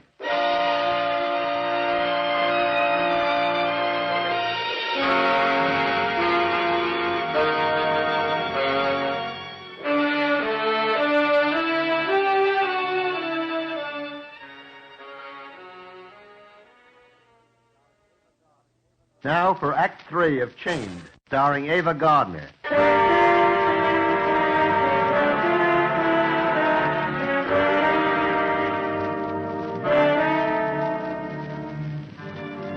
Days have passed since Diane and her husband arrived at Field's Commodious Lodge in the Lake Placid country. Now it is clear, crisp morning, and Richard Field is just coming down to breakfast. Good morning, Mr. Field. Good morning, Small. The paper? Yes, sir. Grapefruit's on the table if you're ready to start. Mrs. Field up yet? She's already out skiing. She said for you not to wait. Oh, perfect morning for it. Snow's just right. Some coffee, please. Yes, sir. You mentioned something about hunting today, sir. With this snow, it should be an excellent day for tracking deer, eh? Yes, sir. I've laid out your things and your gun's over there by the bookcase. It's a beautiful gun, sir. Best there is. Beautiful. Oh, sir, Mr. Bradley called, Mr. Mike Bradley. Bradley? Mike Bradley? Do we know him? The name is unfamiliar to me, sir. Perhaps a friend of Mrs. Field. Oh, I've never heard her mention the name. Well, what do you want? He didn't say. It was a little peculiar, sir. Yeah? Yes, sir. He called and asked if Mrs. Field was in, and I said she was out skiing, and then he asked if you were in, and I said you couldn't be disturbed. You weren't up when he called, sir. He said he didn't want to talk to you on the phone. He'd be right over to see you, sir. Bradley. Bradley, I've never heard of him. Yes, it is a bit peculiar, Small. Shall I let him in, sir, if he comes? He didn't say what he wanted to see me about, did he? No, sir. He did say it was urgent. But he said that he had to see you in person. He didn't want to talk to you on the phone. He's got my curiosity aroused now. Hot coffee, please. Yes, sir. The coffee can wait, Small. Perhaps that's our Mr. Bradley, whoever he is. I'll see, sir. Mr. Bradley? Yes, I'm Bradley. Your things, sir. Mr. Field up yet? Just inside, sir. You're to go right in. Thank you. I'm Richard Field, and you're, I believe it's Mr. Bradley? Mike Bradley. I own a ranch in Argentina. A friend and I own it. We raise blooded horses. Oh, well, now, if it's horses... It isn't horses. Well, perhaps you'll permit me to continue my breakfast while you tell me what it is, hmm? Oh, by the way... no, thank you. Well? If you don't mind, I'd like this to be private. Private? Oh, yes, of course. I'll call you, Small. Very good, sir. Now then, Mr. Bradley? Mr. Field, there's only one reason why I can say what I want to say to you. I understand that you're an honest man, that you play things straight. Your wife told me that. My wife? You know my wife? I'm in love with her. Are you insane? No more insane than you are, Mr. Field. You love her, too. The difference is that she loves me. Mr. Bradley, there's a gun over there leaning against that bookcase, a high-powered deer rifle. I think you'd better leave this house. Not until I say what I came to say. I met her on the boat last year. was in the cards for both of us, only I couldn't get her to admit it until I got her out on my ranch. Then I knew. We both knew. If this is some filthy blackmailing situation... No. Even then, she was loyal to you. If you've got anything like that in your mind, forget it. But you see, she came back here to tell you about me. Only when she got back, she found that you'd burned all your bridges in public and she couldn't let you down. And I suppose you've had this information for a year, but you haven't had time to spring it on me, huh? I found it out day before yesterday.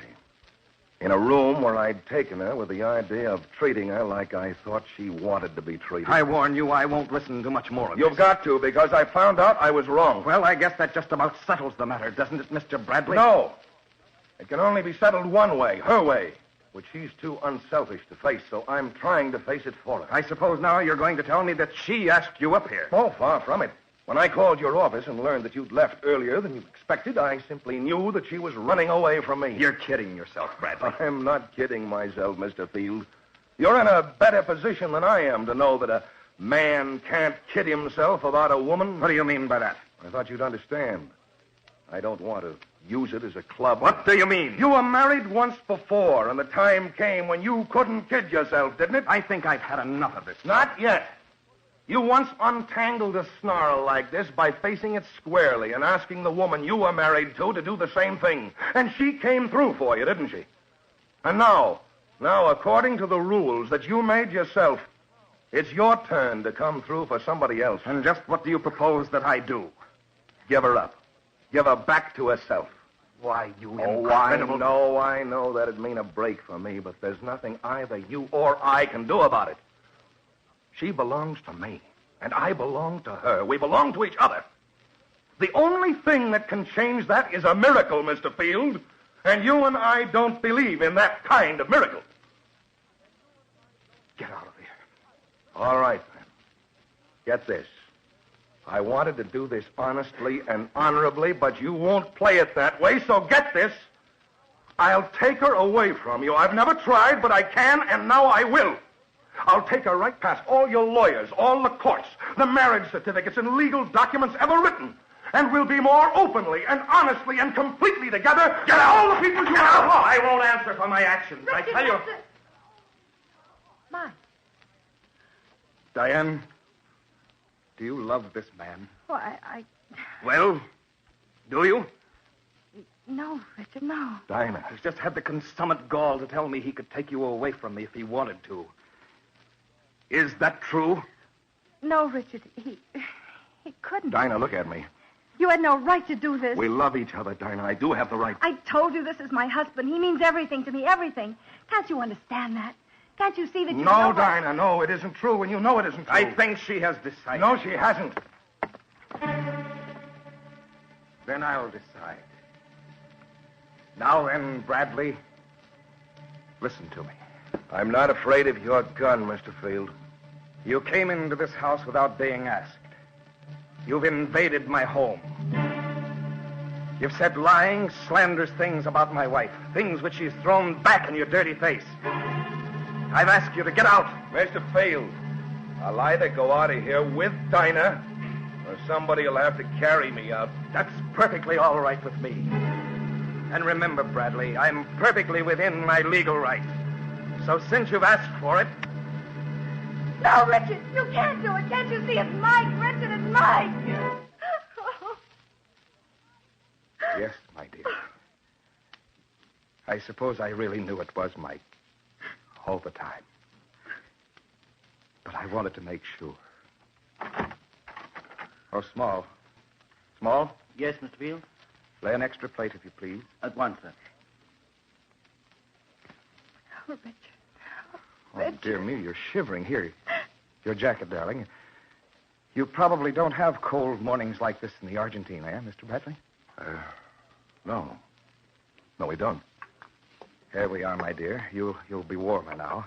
Here, let me hold your chair for you. Here we are. The extra plate is laid, sir. Oh, thank you, Small. That's for you, Bradley. Well, A lot of hot coffee, Small. Everybody wants hot coffee. Oh, yeah, yes, and some of those little sausages. A lot of them. I'm starving. Really, Mr. You Field, don't like sausages? Well, I'm sure Small can find something. That wasn't what I was going to say. I'm not sure just what I was going to say. Well, then sit down. Let's get at this grapefruit. You say you have a ranch in the Argentine? That's right. Like to have you see it sometime. I'd love to. Do you raise any cattle? Some. Mostly horses, thoroughbreds, and ponies. Oh, yes. Horses. You don't happen to have a pure white horse down there, do you? Yes. Good stock horse, too. Arabian. Did he ever stumble with you? I suppose all horses stumble sometime, but not that I remember. Not yet. Well, then don't let him. I don't think she'd like it. Richard, there's nothing I can say. She isn't supposed to, is she, Mike? No, I guess she isn't. How's the climate down there? Still good for raising children? None better. I've got a pair of great boys. The last time I saw them, they couldn't decide whether to go to Harvard or Yale. I guess their mother and I ought to get together and help them. I was Yale, 1920. That's a long time ago. You know, Mr. Field, I just remembered what it was I wanted to say a moment ago. I wanted to say that I forgot to shake hands with you when I came in. Will you shake hands with me now? I'll be glad to. There. Richard, how can I ever pay you all that I owe you? I hope you can get some sense into her, Mike. I told her a long time ago that when you're truly fond of somebody, there's no such thing as debt and owing people. Oh, but she's flighty. Look, she hasn't even started her grapefruit. She won't get grapefruit like that in the Argentine, eh, Mike? Yes, I suspect she will if she wants it. If she wants grapefruit or anything else, I suspect it'll be sent down to her from New York by a friend. By the best friend I ever had.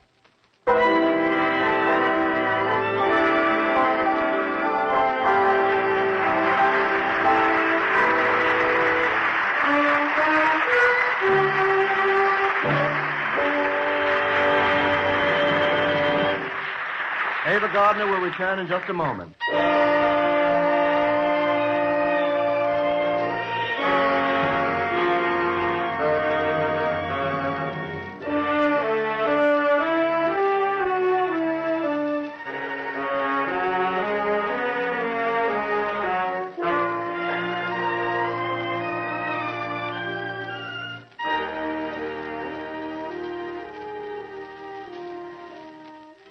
Now, Ava, I'm about to interview you. You mean you ask a question and I give an answer? Like, what do I think of Hollywood? In a general way, that's the idea. Well, you're a vice president and I'm just a hired help. So, you tell me what I think. Oh, now, that's old-fashioned. Nowadays, they've taken the muzzle off the stars and you can say what you please. On the radio? Are your thoughts so fiery that they'd burn up the air? No, but they might burn up a few vice presidents. Maybe I'd better be careful. I can see you're a dangerous woman. And I can see you've been sold up by your own publicity. Despite the parts that I've played, In the Hucksters and East Side, West Side. Yes, despite those parts, I'm normal, home-loving, like any other girl. Don't disillusion me. Your fans like you the way you are, and I'm one of your fans. All right, then, Howard. I'll try to live up to your idea. It's better that way, Ava. After all, you've got a picture on the way called, what is it? Pandora and the Flying Dutchman. Sounds like a double feature. Well, Ava, you're coming up strong, and we're all looking forward to your next film. Thank you, Howard. And thank you, Ava Gardner.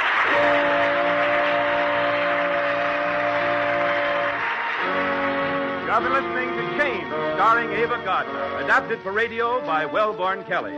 Original music composed and conducted by Joel Herron. The program was directed by Marks B. Loeb and produced by Raymond Katz. Featured in the cast were Don Briggs, Vinton Hayworth, and John Gibson. Ed Stokes speaking.